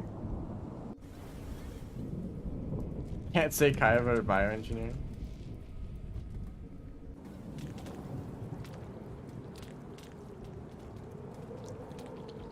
Example of how you could just go through the DLL. I really like the song that plays when the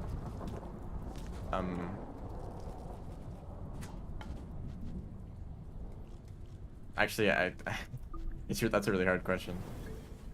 And it actually it wouldn't be one of those songs that you excluded.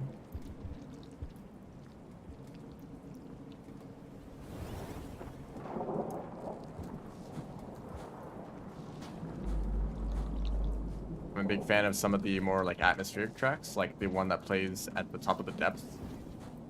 I think that also plays near one of the echoes. The Farm Raise Echo, I really like that theme. Random Gods, you should have excluded that one. But I can't say it's my favorite because when you're going through that region, the song is really good because it perfectly fits where you are. Right? They're all completely different, but they all perfectly work. It's hard to say that just one of them is my favorite out of all of those. Random Gods is really good, but it's also really intense. You know. Reflections of the Moon, I don't like that song. I did it, I did the jump. Uh-oh. What was that? Why did it go up so high? What?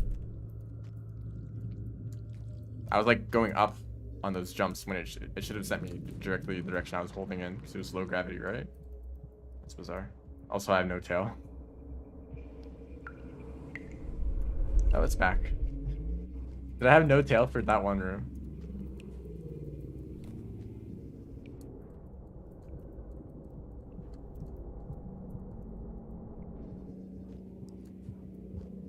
I really like the song that plays when the Void Worm is dragging you down. The ride. I found that wall bounce to be extremely difficult. Oh, okay.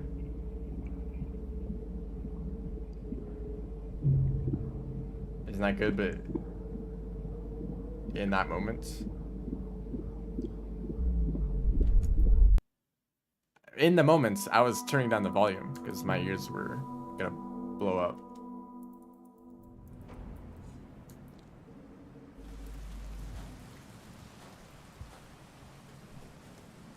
Also, it's not objectively better than Random Gods. You can't say that.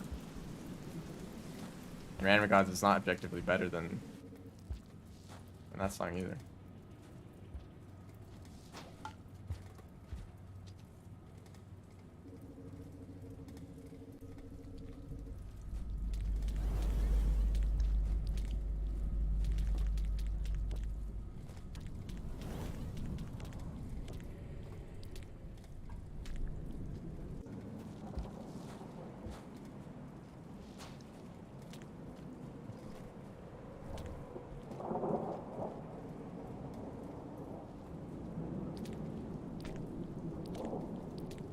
Why do I grab onto that one? Like, I'm right here, right? Try to grab onto that platform. That's what I'm trying to do.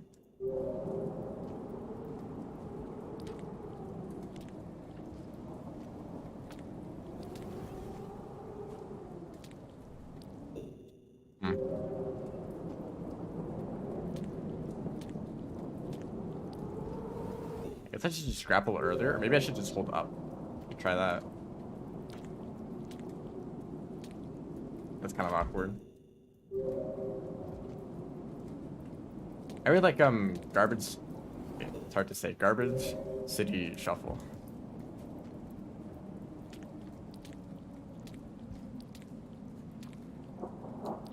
Feels like the scavenger music.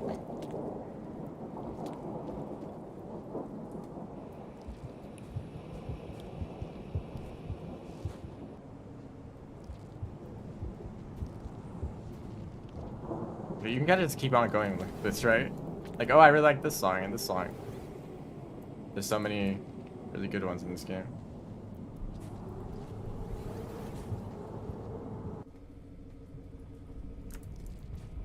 And some music is like kind of underwhelming, but it fits the vibe of the area perfectly.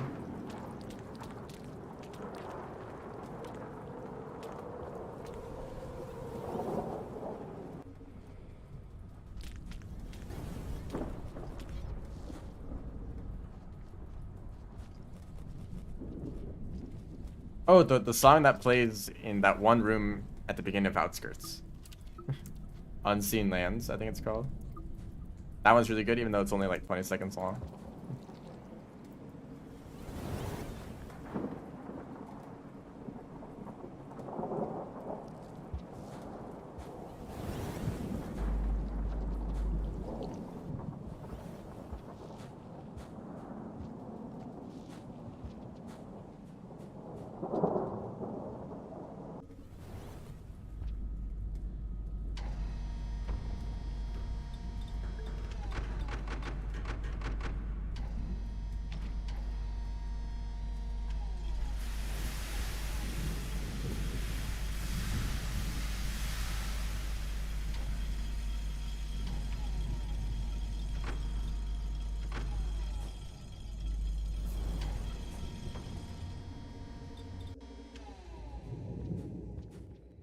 You know, I can't really say that I have a single favorite song, but I definitely one of my favorite areas music is the depths.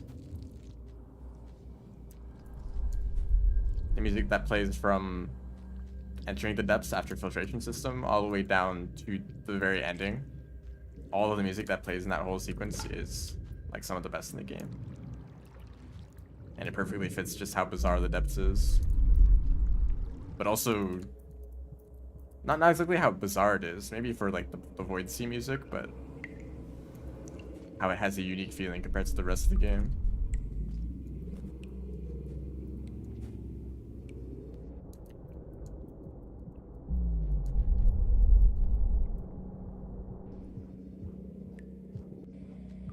Okay, what is up with this?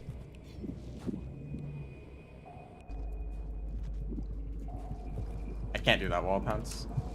It's really difficult. Maybe I can do one in here. No.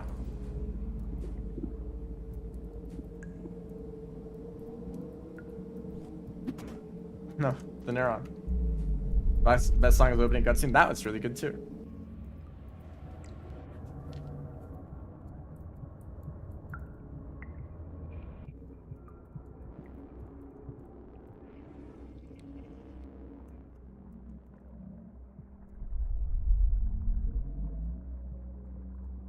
So is the reverse version of that song that plays somewhere else.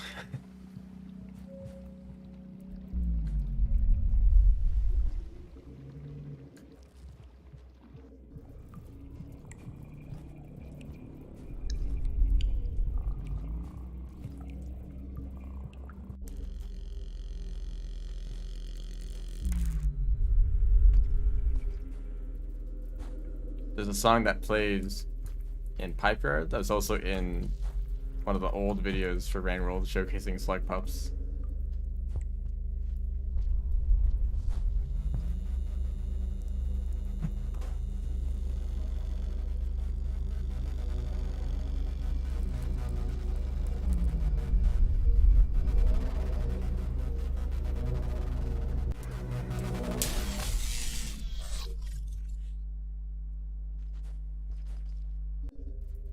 hit that next shelter. I'm gonna play some of that music.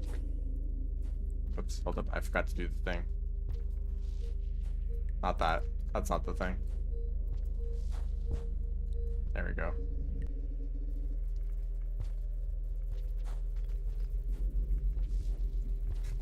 Yeah, I'm making a lot of mistakes this run.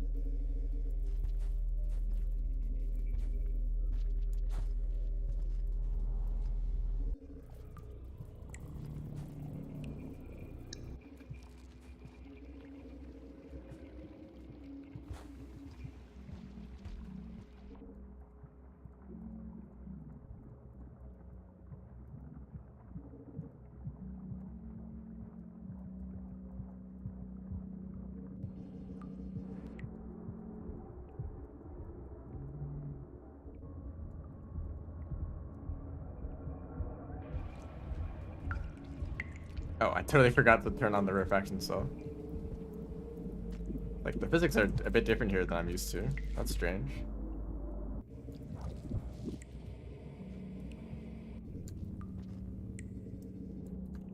Don't you hate it when this game just has too much good music? You can't even pick a favorite.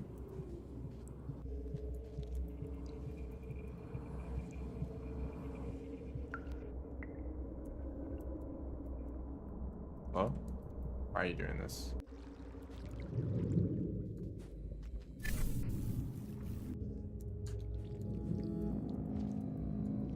You always do a weird bounce right there that prevents you from crouching. It'd be hard to go down the pipe in the right direction.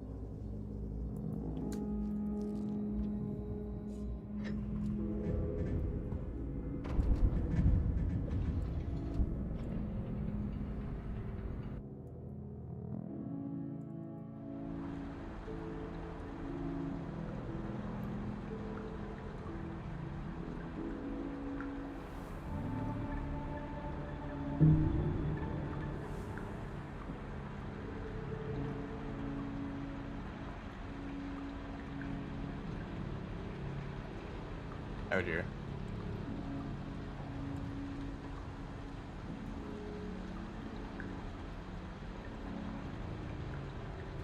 Okay, so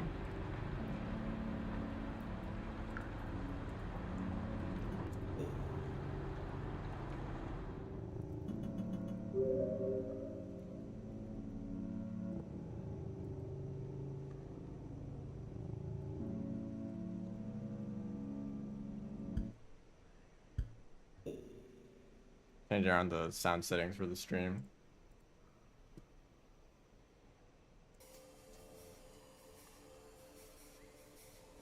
Can you hear this?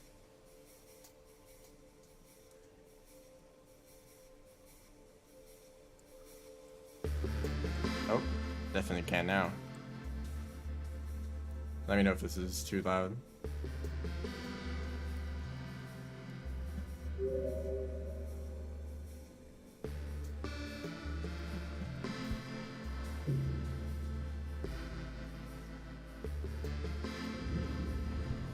You see, the rain is actually because there's a big lake above the whole world.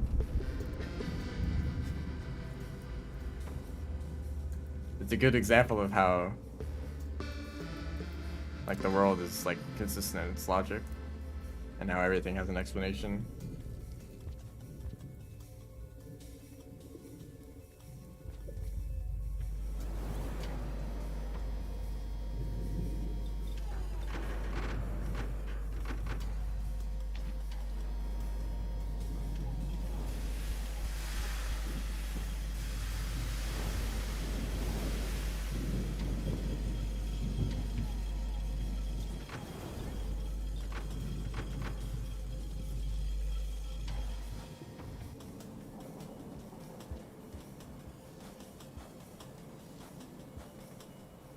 I don't even know where this song plays, but it kind of sounds like a Saint song.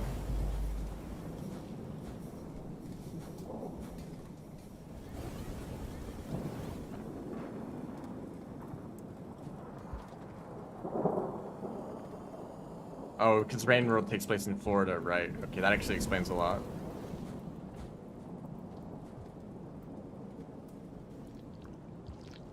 Did that yellow just like spawn in?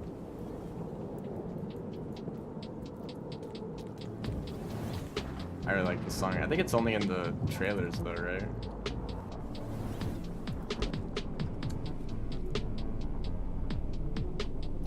Explains literally everything. Okay, that was unfortunate.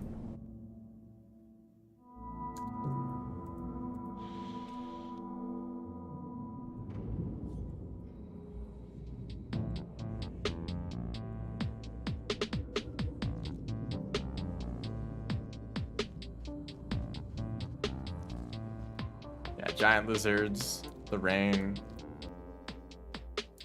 the rot. Must be Florida.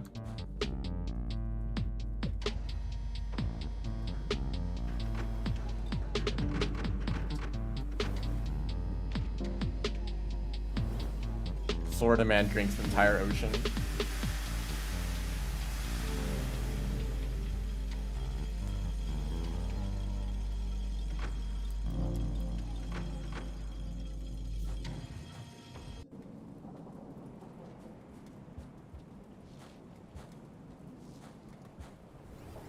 Never heard the song before. I think it played for like the... That was close. One of the like trailers for Downpour. Teasers. Either like the creature, no, the region teaser, I don't know. One of those videos. Before Downpour released.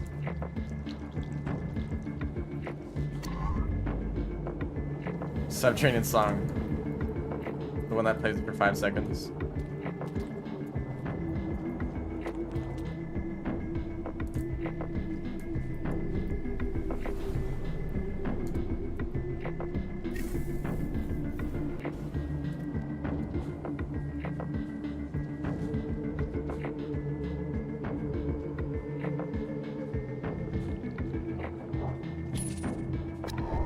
That's a great spot.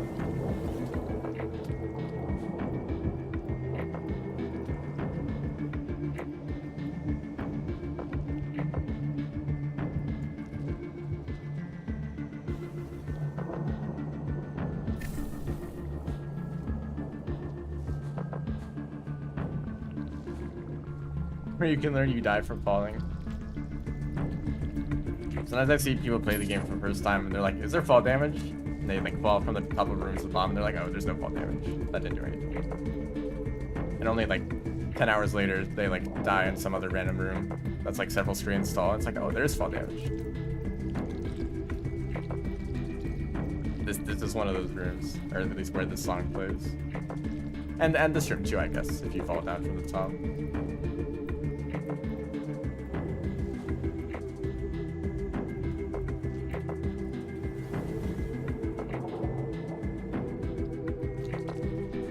Yo, it's just like the thumbnail.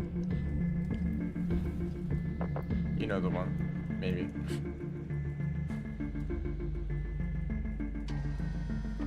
Rain World 3.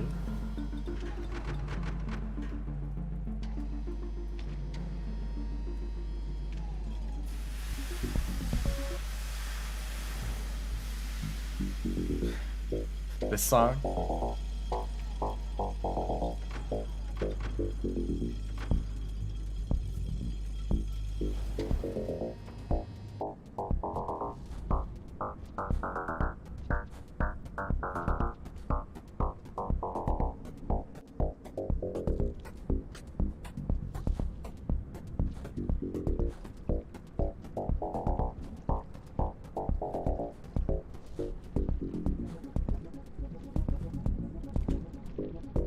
What is up with this?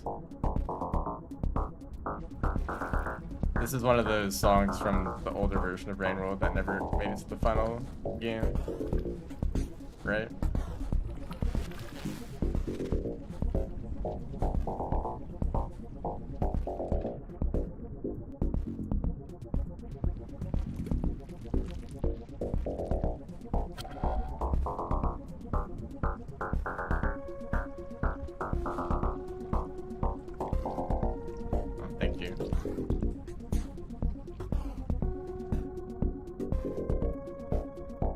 think that's probably the best thing to do in that scenario.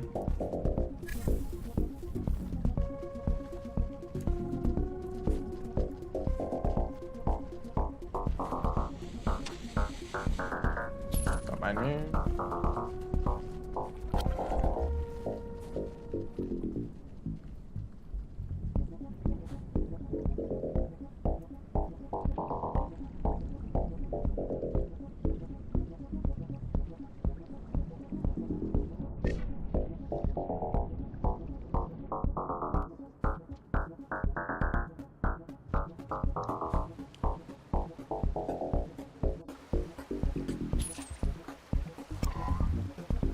I guess I was so slow that I got to use the refracting cell in that spot. I don't even know if I did it correctly because I kind of landed in a bad spot too.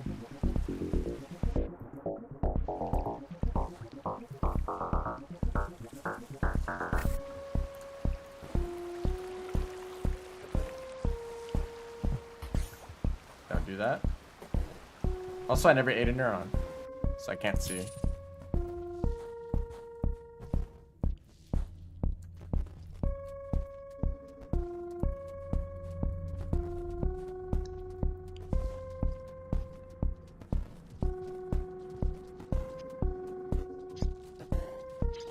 There's only like 2 rooms that are actually that dark. Or you would want a neuron. I kind of wonder, is it actually worth it to eat a neuron earlier in the run? So you do have to kind of stop moving to eat it. It makes those rooms visible. It makes it so that the spiders are less likely to attack you, but like, does that make a big difference? I kind of just ran through that area totally fine just now.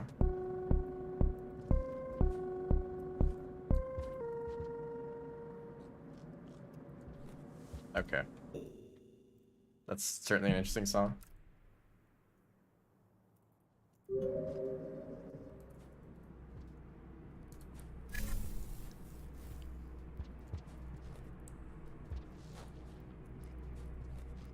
This is a very good song too. I'm just gonna say that to every single song that plays. Yes.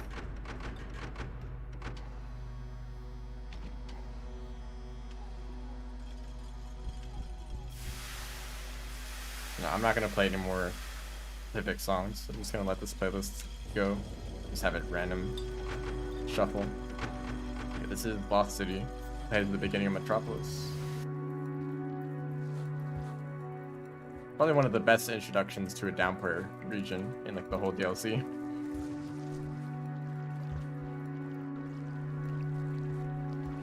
Depending on if you like scavengers or not, as in if you like fighting them.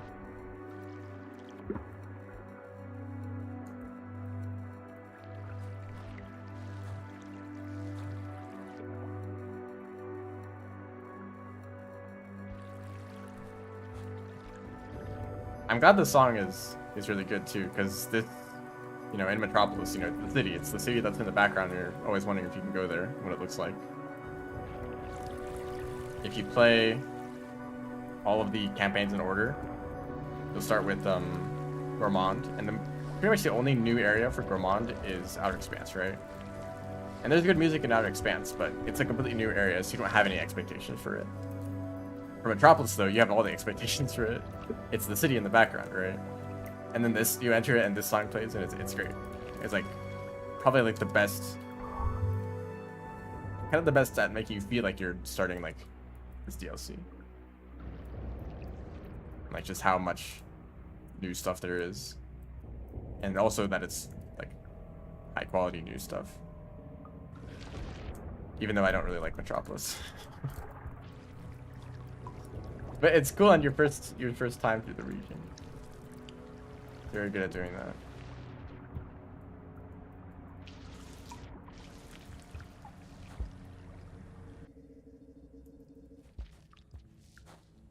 Oh, it's so dark in here. I wish I had a neuron light.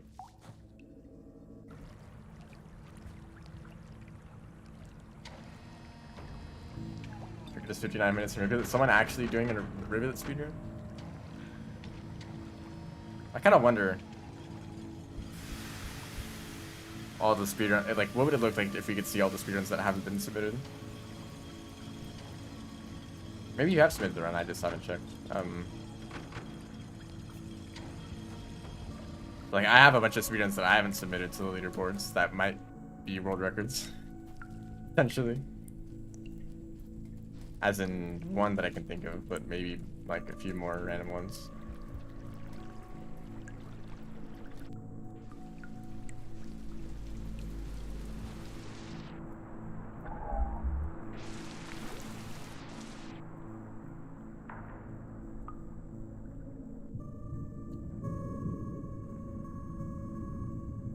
Oh, is this is distance.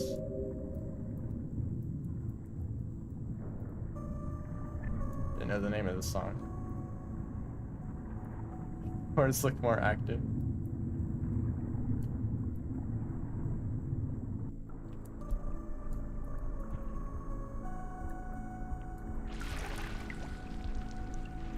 I probably feel more motivated to submit runs if it didn't take like a whole month to verify.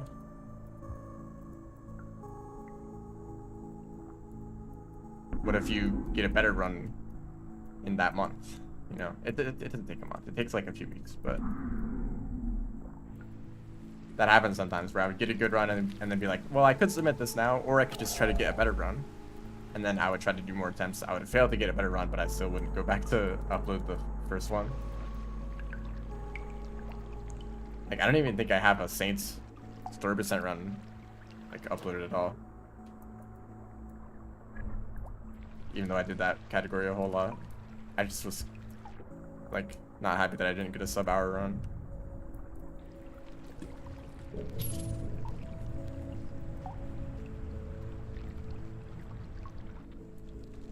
Will I get you lizarded?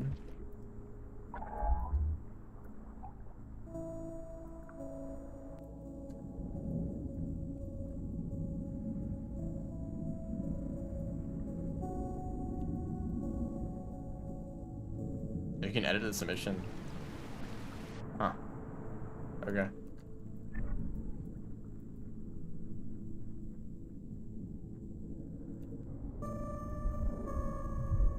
Where does this song play? Is it in Shaded?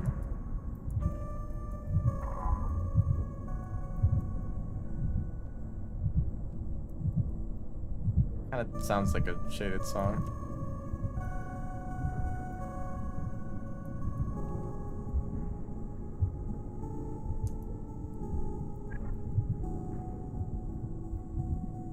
Tree?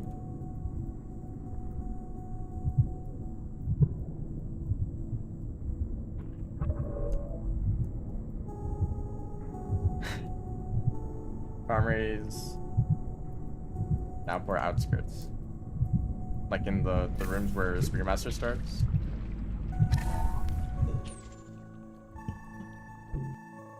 False alarm.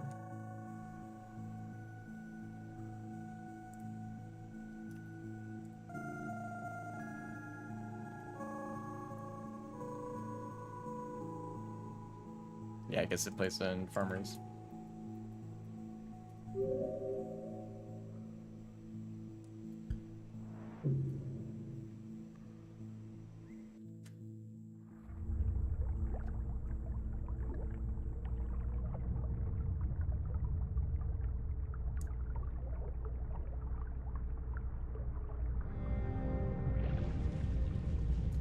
I actually didn't see that I was already out of the water because I was waiting to see the neon glow.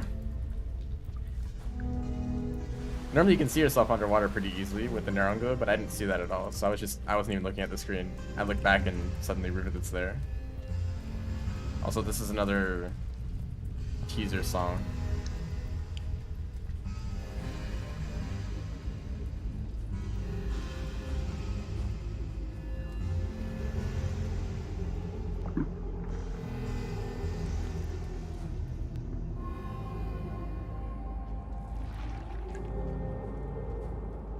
This was the creature teaser. It showed like the Miros Vulture, the Chroma Lizard.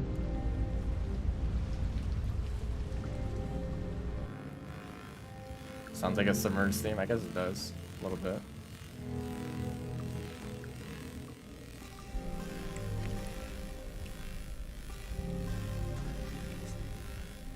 I need to, if I do a whiplash there, well, I shouldn't. That's the real answer.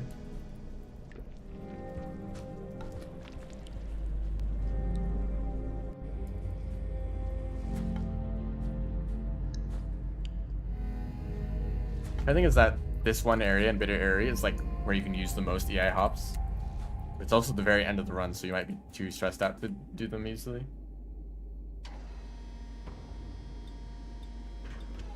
You might just want to be like, you might just want to not do any advanced movement at all to play it safe.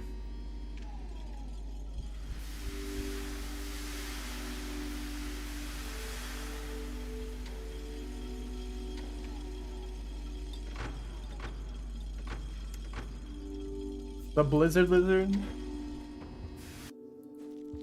That's way better than John.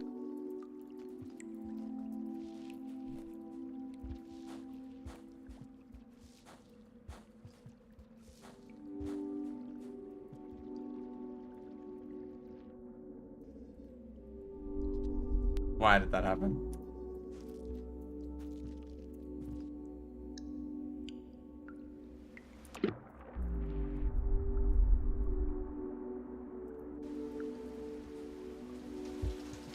Ah, don't do that. Hello, Moon. Why is this run so slow? What happened? Did I die a few times? I probably died a few times. I wish I could skip straight to the end screen so that I can like kind of do this.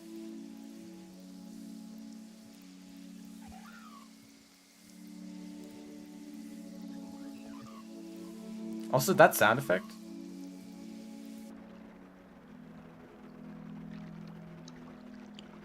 What does that sound? It sounds like the unlocks, like the sandbox unlocks. Doesn't it?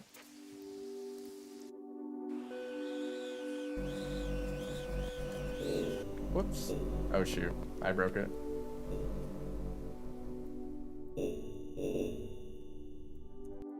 Whoops, don't do that.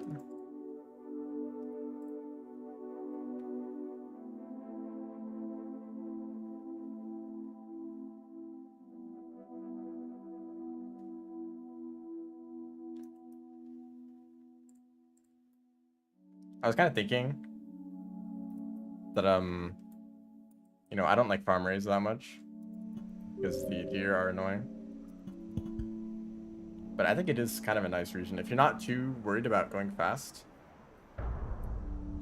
So if you're a normal person, it can actually be kind of nice, you know, riding or using the reindeer to ride across the worm grass. It's kind of like a unique vibe compared to the rest of the game, you know. So I think maybe, you know, it's pretty good at doing that. It's just that once you play the game more, the reindeer stop being like an interesting part of the game and start being just something annoying that you have to deal with. That you're not able to control very well. Oh, it's the song.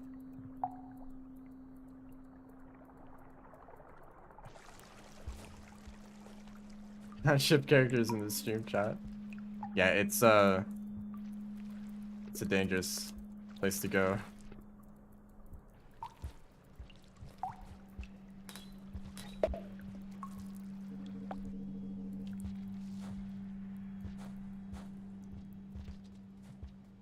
I actually did that correctly.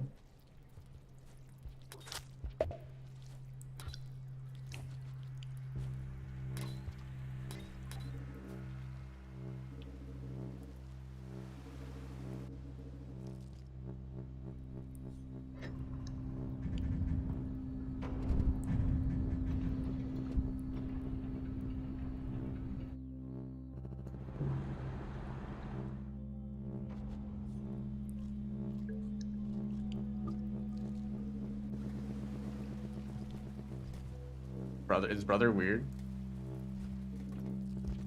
Whoops, sorry about that.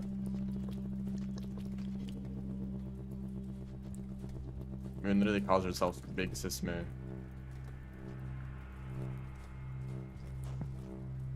I need to get better at that.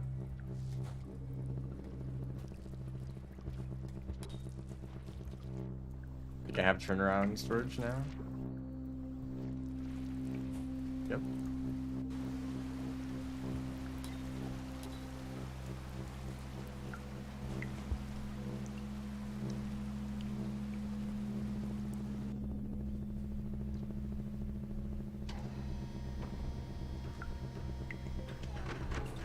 Got some region mods for it. I don't know if there's many good region mods out right now. Are there any that are specifically made for Rivulet too? Actually, I kind of wonder how a lot of custom regions are going to approach that. Like, are they going to make a region that's just for all the characters, kind of like Pipe Guard, you know? So you can explore it wherever you want, and maybe they can make it change throughout the timeline. Or do they want to make the region specifically for a single character? I think there might be one of those for Artificer now.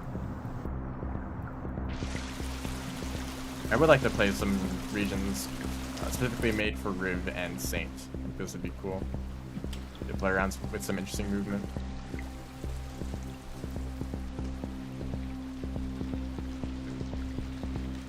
Please don't.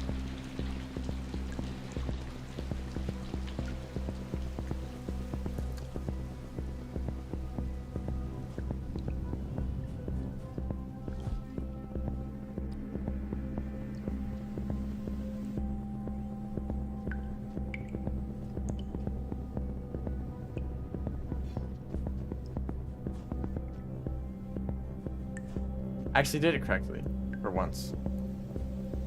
Okay, and then of course I had to make that mistake immediately afterwards. I can't do everything correctly.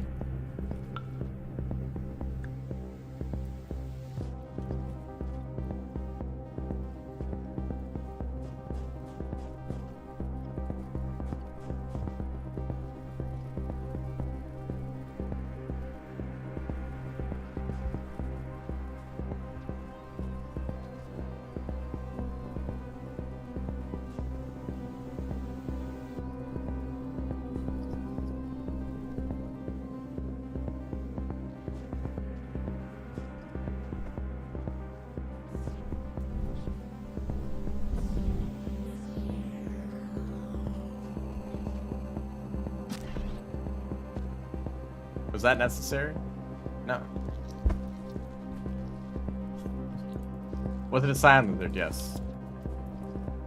I think it's justified.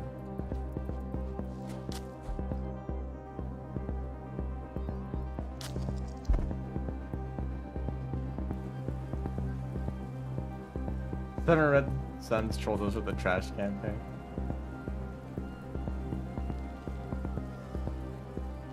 No, they trolled Spearmaster by designing them poorly. Let's make them a messenger for carrying like pearls and stuff, and let's not give them a stomach to store the pearls in. Got him.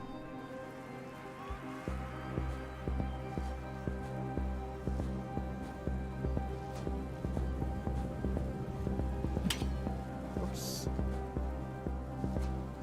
Let's not let them eat food normally, even though it's more efficient. So that you only get one food pip from a blue lizard.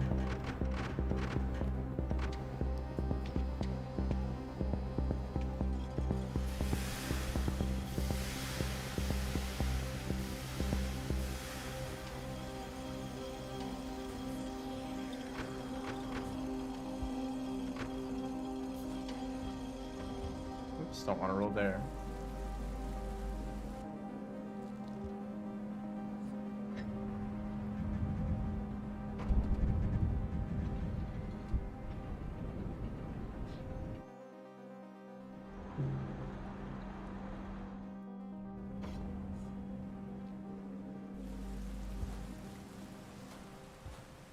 A lot of spears right here.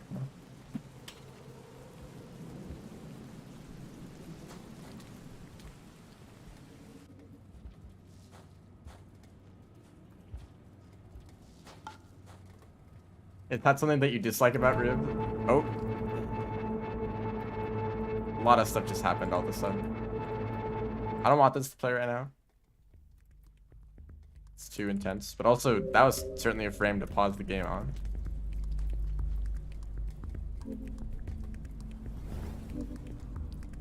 Okay.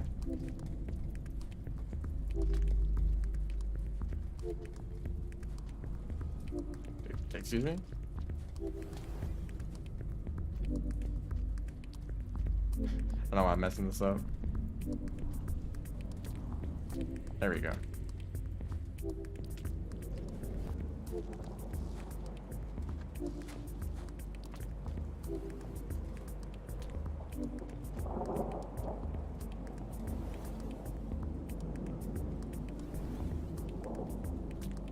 Got to go this way.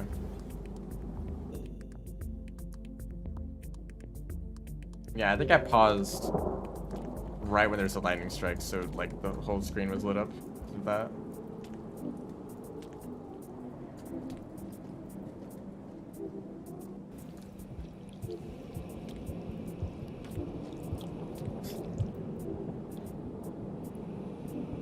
Alright, good luck, DLO.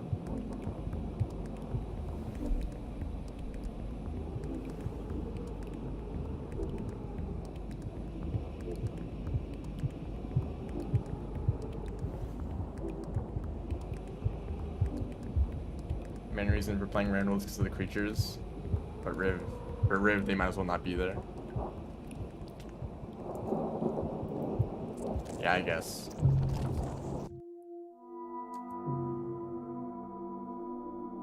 But I suppose that like by the time you got into Riv, you know, you've already played a bunch of other characters, and there are still all those other different characters you can play. So Riv is like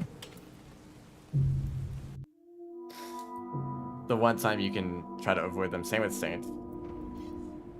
I think it's nice that there are options for playstyles like this if you want to avoid creatures entirely.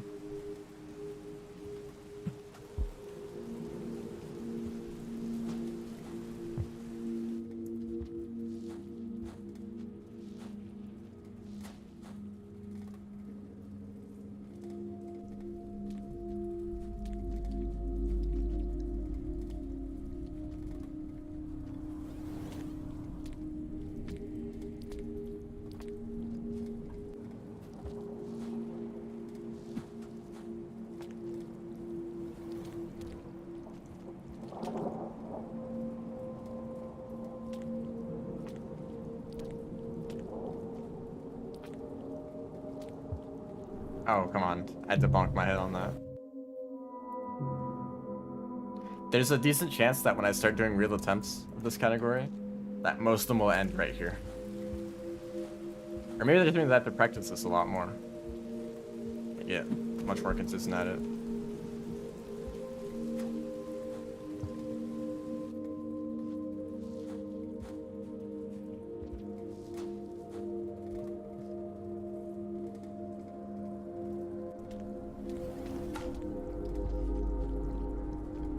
Do that if you're holding onto a rock.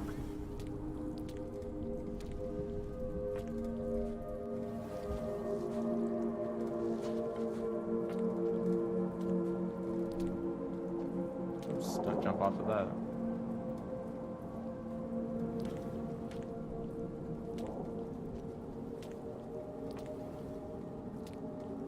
I got scared that I wouldn't make it. I think I would have made it.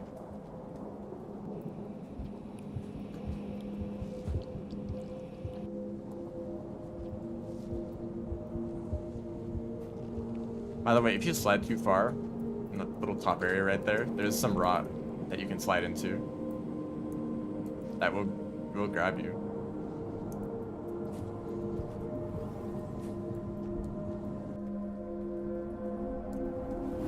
Okay, what is going on in chat now?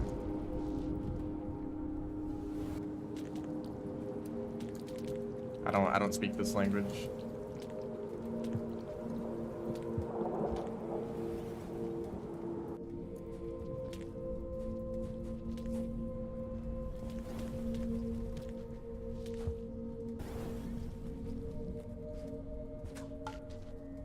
Weird problem. If you do a throw boost there, the item lands right next to the slime mold, so it's hard to pick them up. Minos vulture. Yeah, that's true.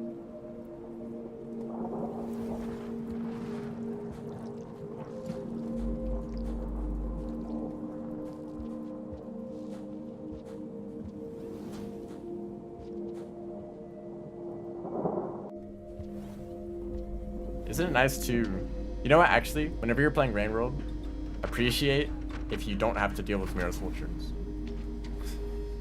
So if you're playing from like Hunter to Monk.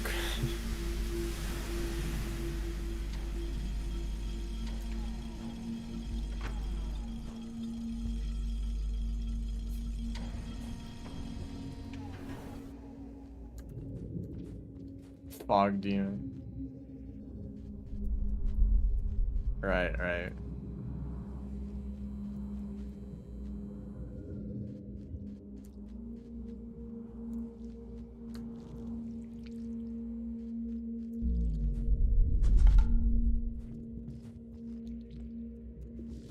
I can't believe that worked. I mean, that was calculated. I knew that was gonna work, definitely. We need a clue. Yeah, I have no idea what that could be.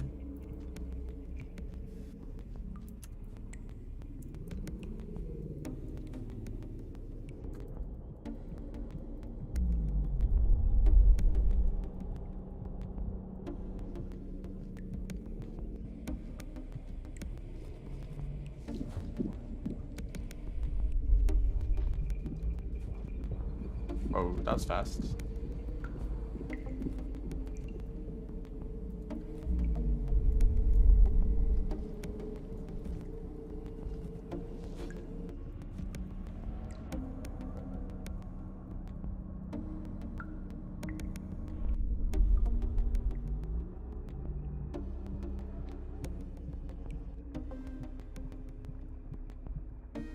Oh, so are there Mirror's Vultures for Grimond? I don't think so.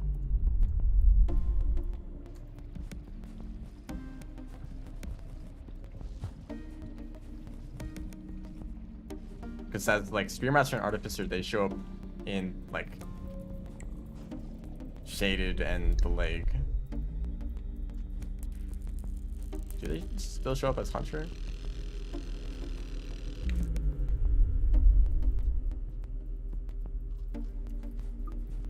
And then as like Rivulets, they're in Bitter Airy, and then Saints, they're everywhere.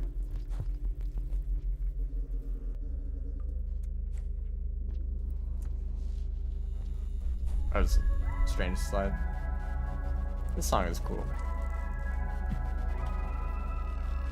Don't remember where it plays though. I think it's for the Saints, or maybe it's Bitter Airy. It's probably, or not Bitter Airy, Outer Expanse.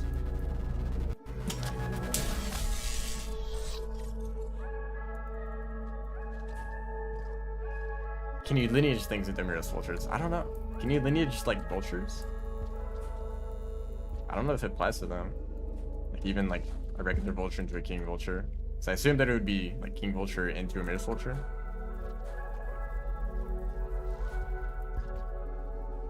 You can't lineage vultures? Yeah, that makes sense.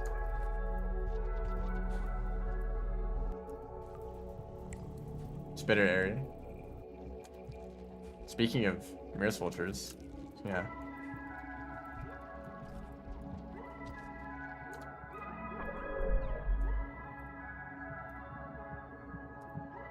I feel like you very rarely get to hear this song in game though.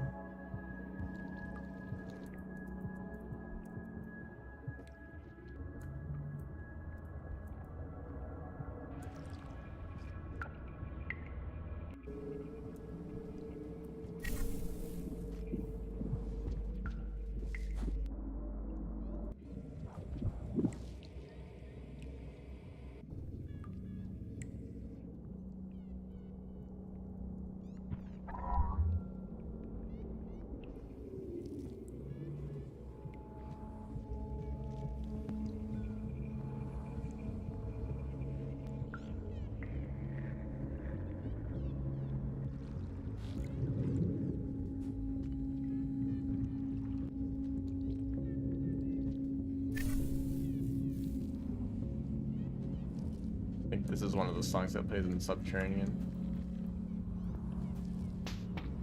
Yeah, definitely.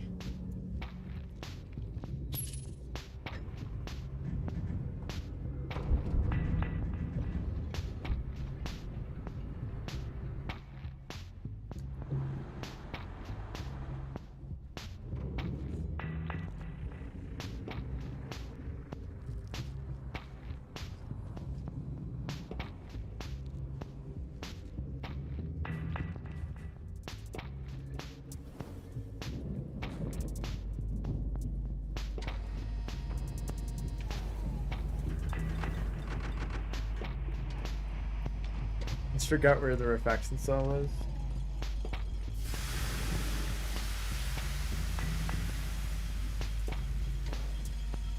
I mean, you can use this as reference, the route to take.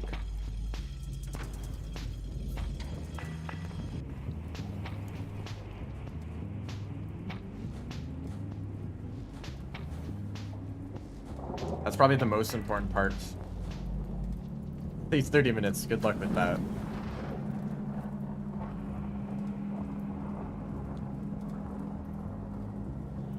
If you want to go for a 30-minute run, go ahead.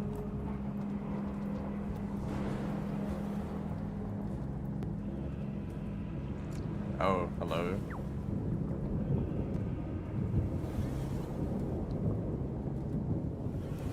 Is this guy gonna be a problem? Oh, yeah.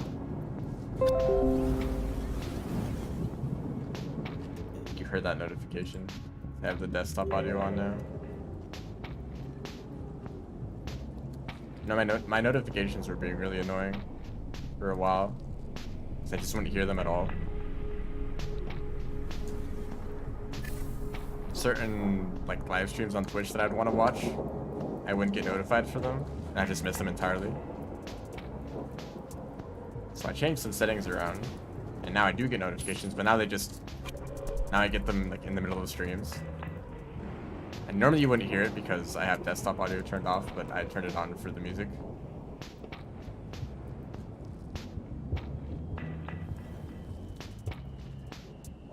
Maybe one time I shouldn't mention it at all.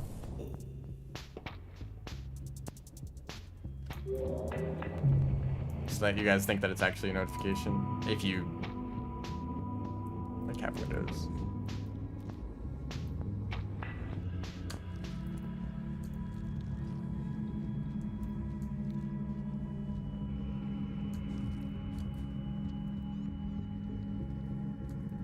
During Grubs and Shaded Citadel, does it actually work like that? I can see how that would work as like Spearmaster, right? Because Mirror Soldiers already show up there.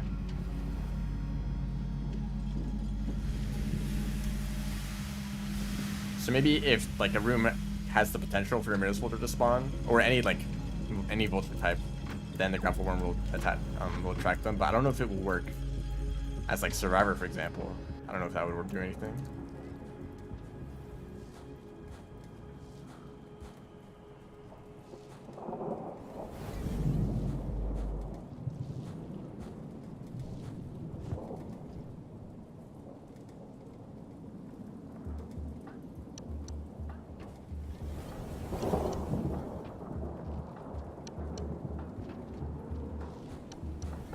Is it yellow here again? No.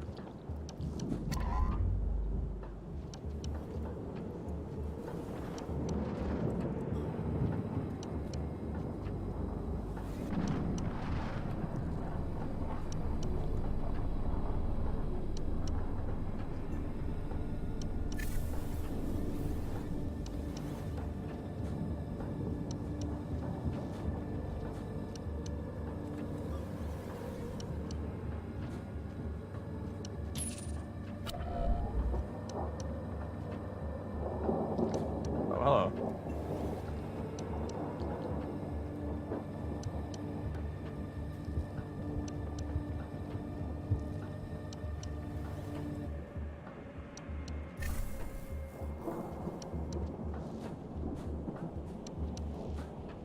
As we talked, did he make it under 30-minute speedrun? What?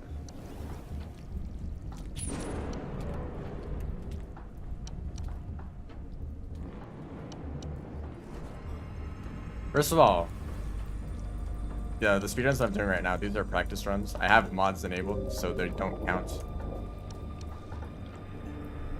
I'm just doing this for practice. And also, I'm like not resetting after deaths. Because usually, like dying in a run is a huge time loss, so you would just reset. I mean, depending on what your goal is and the length of the run. But for this run, I would definitely reset after any death. For an actual attempt. So I did die earlier and I just kept going because I wanted to practice that segment. And if anything, because I died, that means I need to practice that segment more often. Even if it's a pretty silly mistake I made.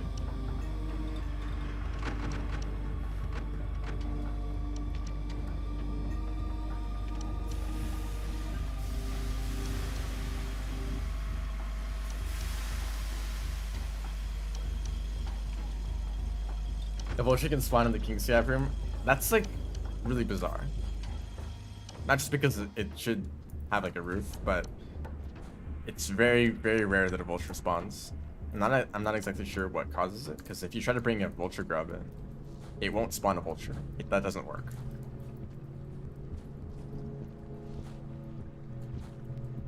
And I don't even know if I've ever seen a vulture in that room, but I've seen the Scav King die to a vulture. Probably from some other video. I know it's possible. Maybe was it like an enemy randomizer, or not enemy randomizer, a Twitch integration stream where someone spawned in a creature and it was a vulture. Like that could have been where I saw it.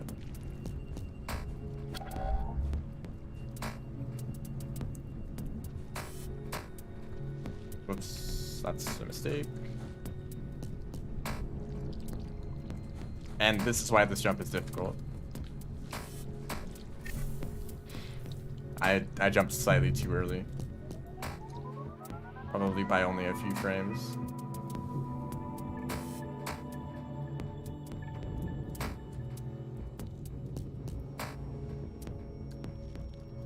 You kill the King's Gap with a tamed red lizard. Where is there even a red lizard in Metropolis at all? Would you like have to bring them all the way up the wall? They probably won't be able to follow you all the way up there. Maybe you can lineage a red lizard somewhere in Metropolis.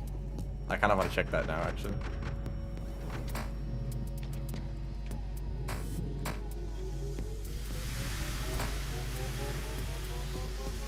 Oh, actually, it looks like there's nothing that lineages in this region. Yeah, there's like no lineaging. That's interesting. Oh, curse found screen. Use the inventory mod to store a red. Right, let me just do that. How are runs going? This is not real runs yet. I mean, I just died like a second ago, so. But it's chill. We got some Rain World music playing because we were talking about the OST. Which I think I'm gonna keep this on for future speedrun attempts. This is kind of boring when the same like 3 songs play for the whole stream. Either those 3 songs or no music at all.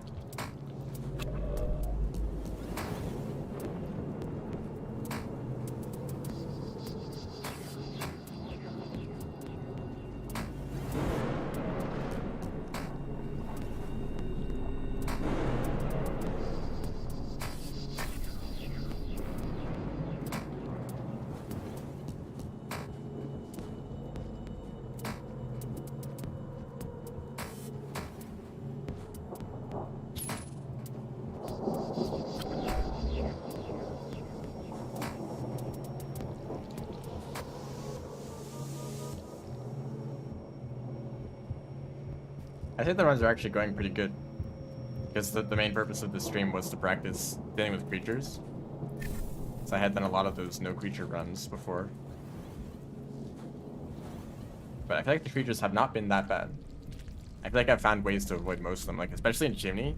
Chimney used to be a place where I died all the time to creatures. But now I've like discovered so much tech that you can do in like the gutter and in Chimney that lizards aren't usually a problem, because you can just outrun them with all the wall bounces. That's been nice. These DLLs are still a big problem. He almost tried to grab me from all the way down there. Goodness. This song, you speedrun the game, you've heard this song a few times.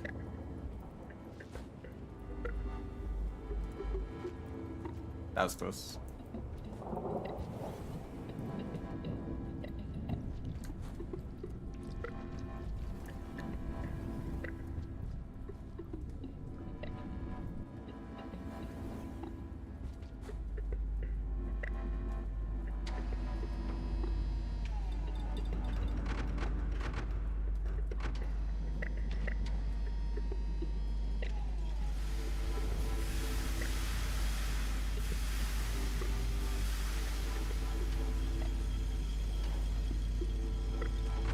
How does Moon know they smell bad without a nose? Probably just knows.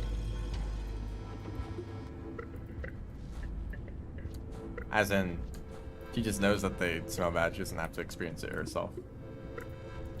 She knows a lot of random things.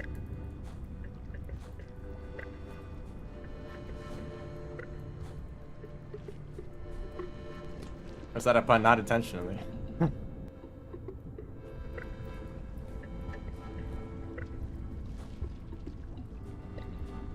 I like doing a slide pounce here. Makes sense, but it's also kind of hard to line up. Oh, there's a party down there.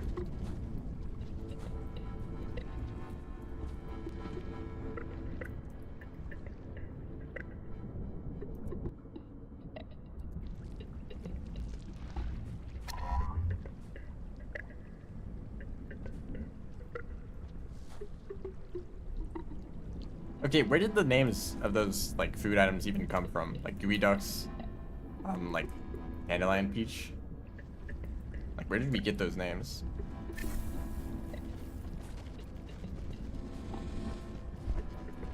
Oh wow, orange lizards are really bad at eating. So I think those are like official names, right? Blue fruit. I know that Downpour actually gives a lot of names to stuff, like in expedition mode, it has to tell you names, the names of specific items. But that's something I really like about Rain World. How a lot of stuff doesn't really have official names, at least not until expedition mode. We just kind of made up names for stuff.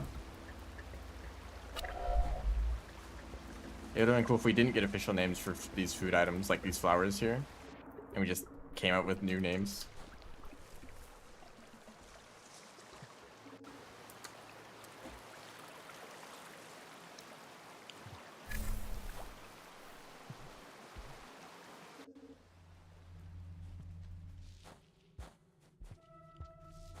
Oh, this song. Which one is this? Yeah, it's that song.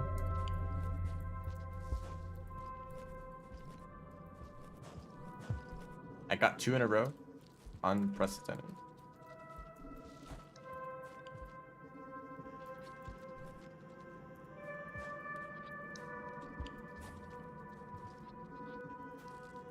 I forgot to do it. I did it too late. Okay, I don't think I've done that correctly once this whole stream. I'm just gonna try this a few times.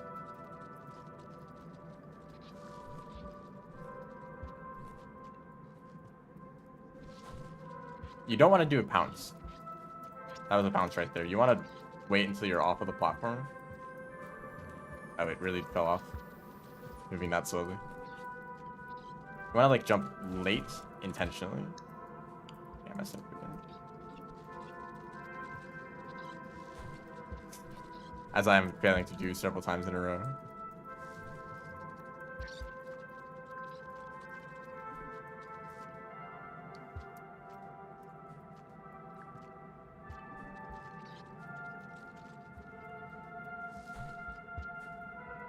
I actually made my own playlist of Rain World music.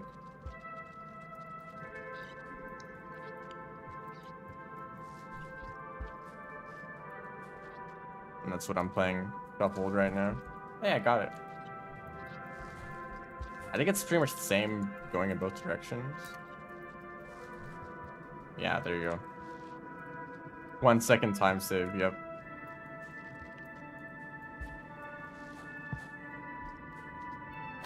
How many other categories are there in Rain World where there are time saves like that people actually go for? I can think maybe like any percent or Pebbles percent has some stuff like that. Probably. I'm not too familiar with those categories at a high level.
Honestly, this movement that I'm doing right now, hey, Shoreline music. This movement that I'm doing could totally be unoptimal. Oh, the Deadfish boost. But underwater movement is really annoying as Riv, even though there's supposed to be the aquatics like that. That was a plink. See how far down I was underwater for that to work?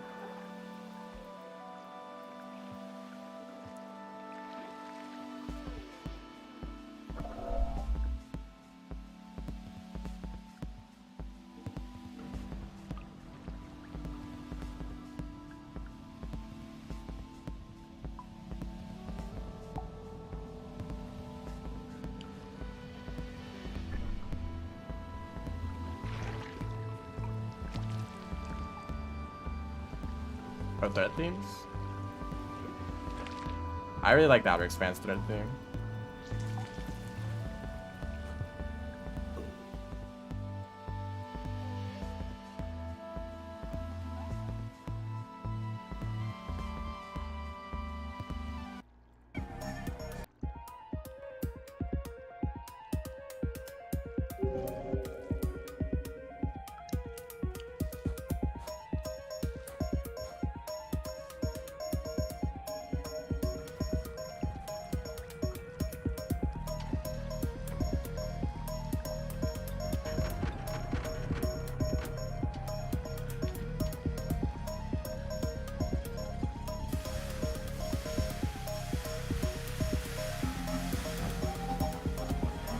I also really like the gutter threat theme.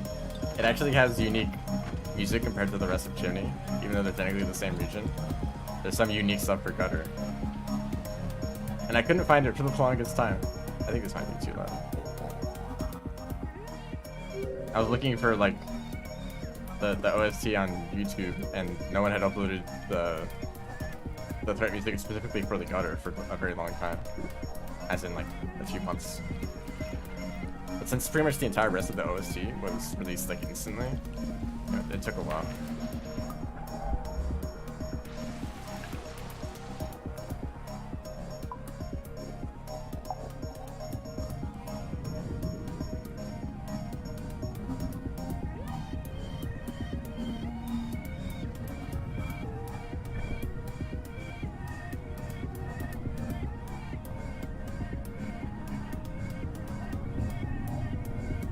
And also Outer Expanse, I think it has variations to the threat theme based on where you are and what time it is. It's like Sunken Pier has different music compared to Outer Expanse, but also if it's nighttime, there's different music because it can be nighttime in Outer Expanse without you dying to the brain.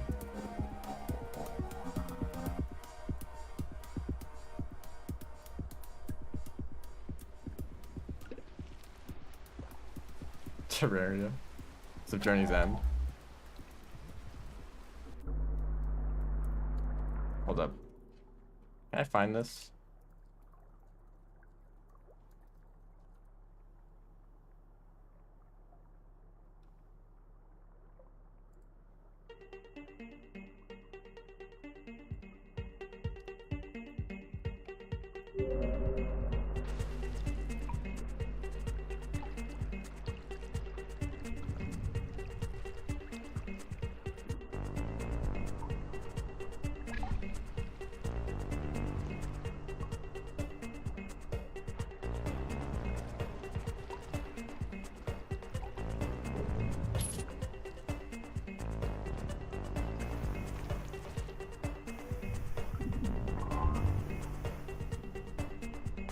I never get to hear this either, because whenever I get through the gutter, that one song plays every single time. And that takes priority over threat music.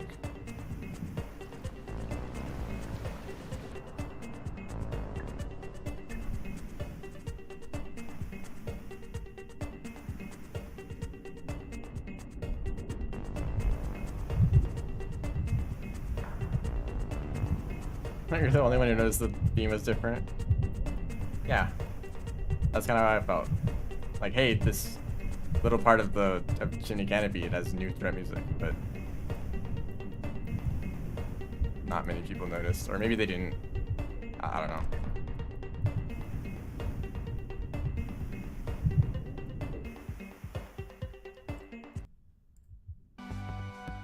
Back to those. Oh, the lap mod. Yeah, I have seen that. So it's like when you leave a room, it sends you back to the start of the room again. I kind of already do that with the dev tools.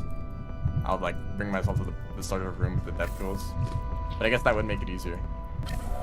And also make it feel more natural because you actually, like, it starts you from the pipe.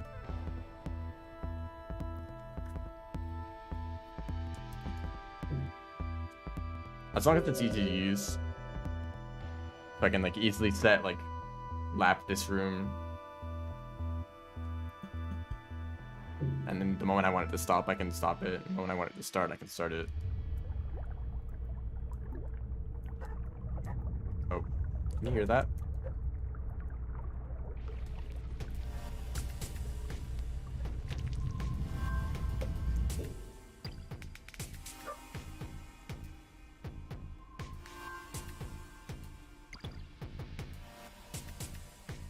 I'll play it if it's in the playlist.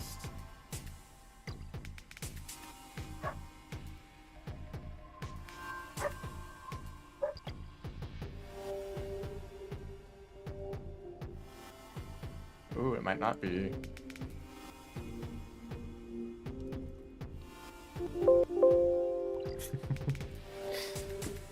I guess it's not. Is Submerged Supercharged for the largest region? I think maybe. Because it has all of Submerged Supercharged, of course, which is huge, but also Bitter Area on top of it, which counts as the same region.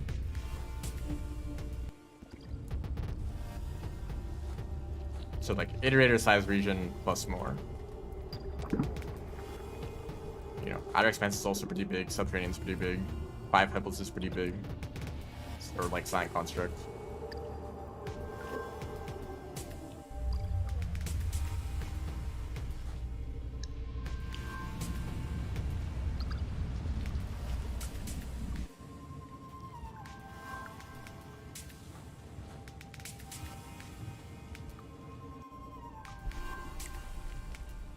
Or looks to the moon. Like Spearmaster looks to the moon. Because that includes the like exterior portions, right? Like struts.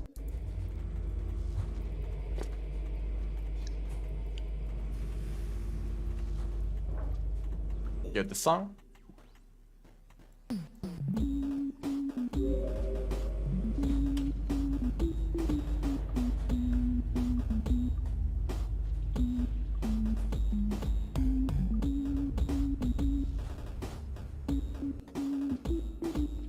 I don't even think this song is in the game.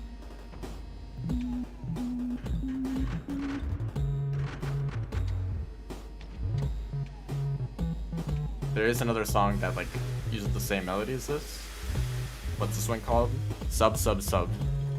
Just like how you guys should subscribe.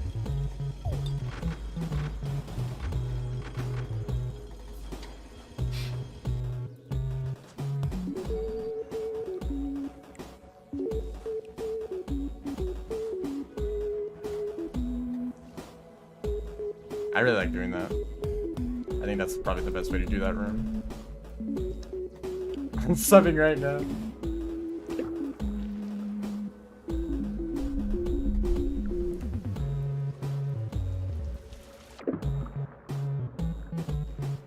Hello, Moon. This is a nice song to end on.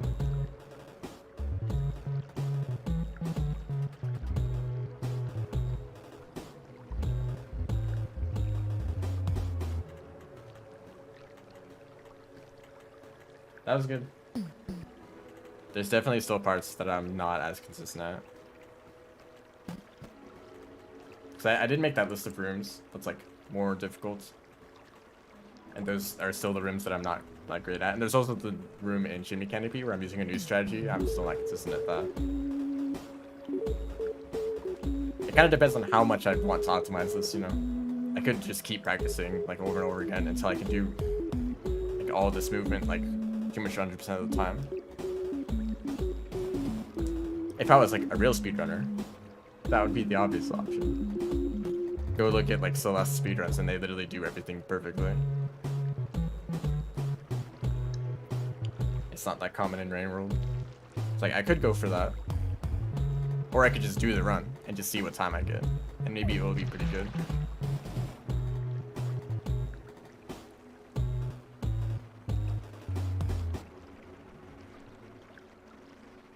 Usually that's the option anyway, right? Just do attempts repeatedly and that's kind of your practice, you know?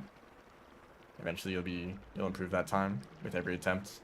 Not every attempt, but like eventually some attempts will improve. Oh wait, this song. The expedition music. Still a casual speed game. Why does this happen? Alright, that's gonna be the end of the... So less predictable and not random. Yep. Rain World is a very messy game. It's kind of hard to describe it, but like the movement is very fluid and dynamic, right? Like in Celeste, you have a position on the screen, and that's it, you know? There's like different states you can be in that are all dependent on your own actions, like if you're climbing on something or if you dash. Also, I'm not going to be back. I'm here. But I will end soon. What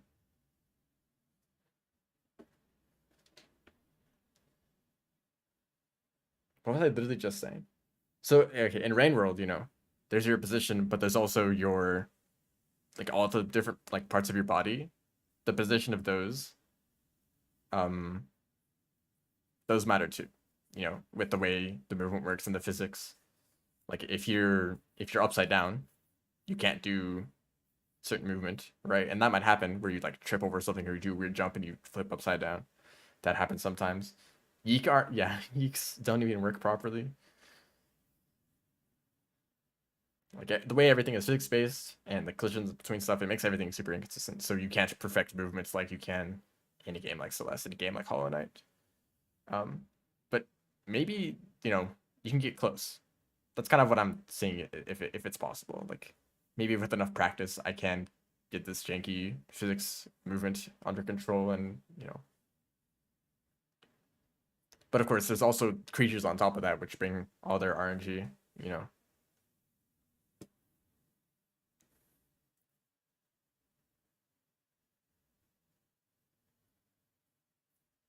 So yeah, that's going to be the end of the stream. I don't know if I want to continue with more Rivulet speedruns. Other like speedrunners would do that, right? Just I'm working on this category. Every single stream is just doing this run, but I like to have a variety of streams. I might play Terraria tomorrow, or maybe next week. I don't know. Depends. So yeah, thanks everyone for watching. See ya.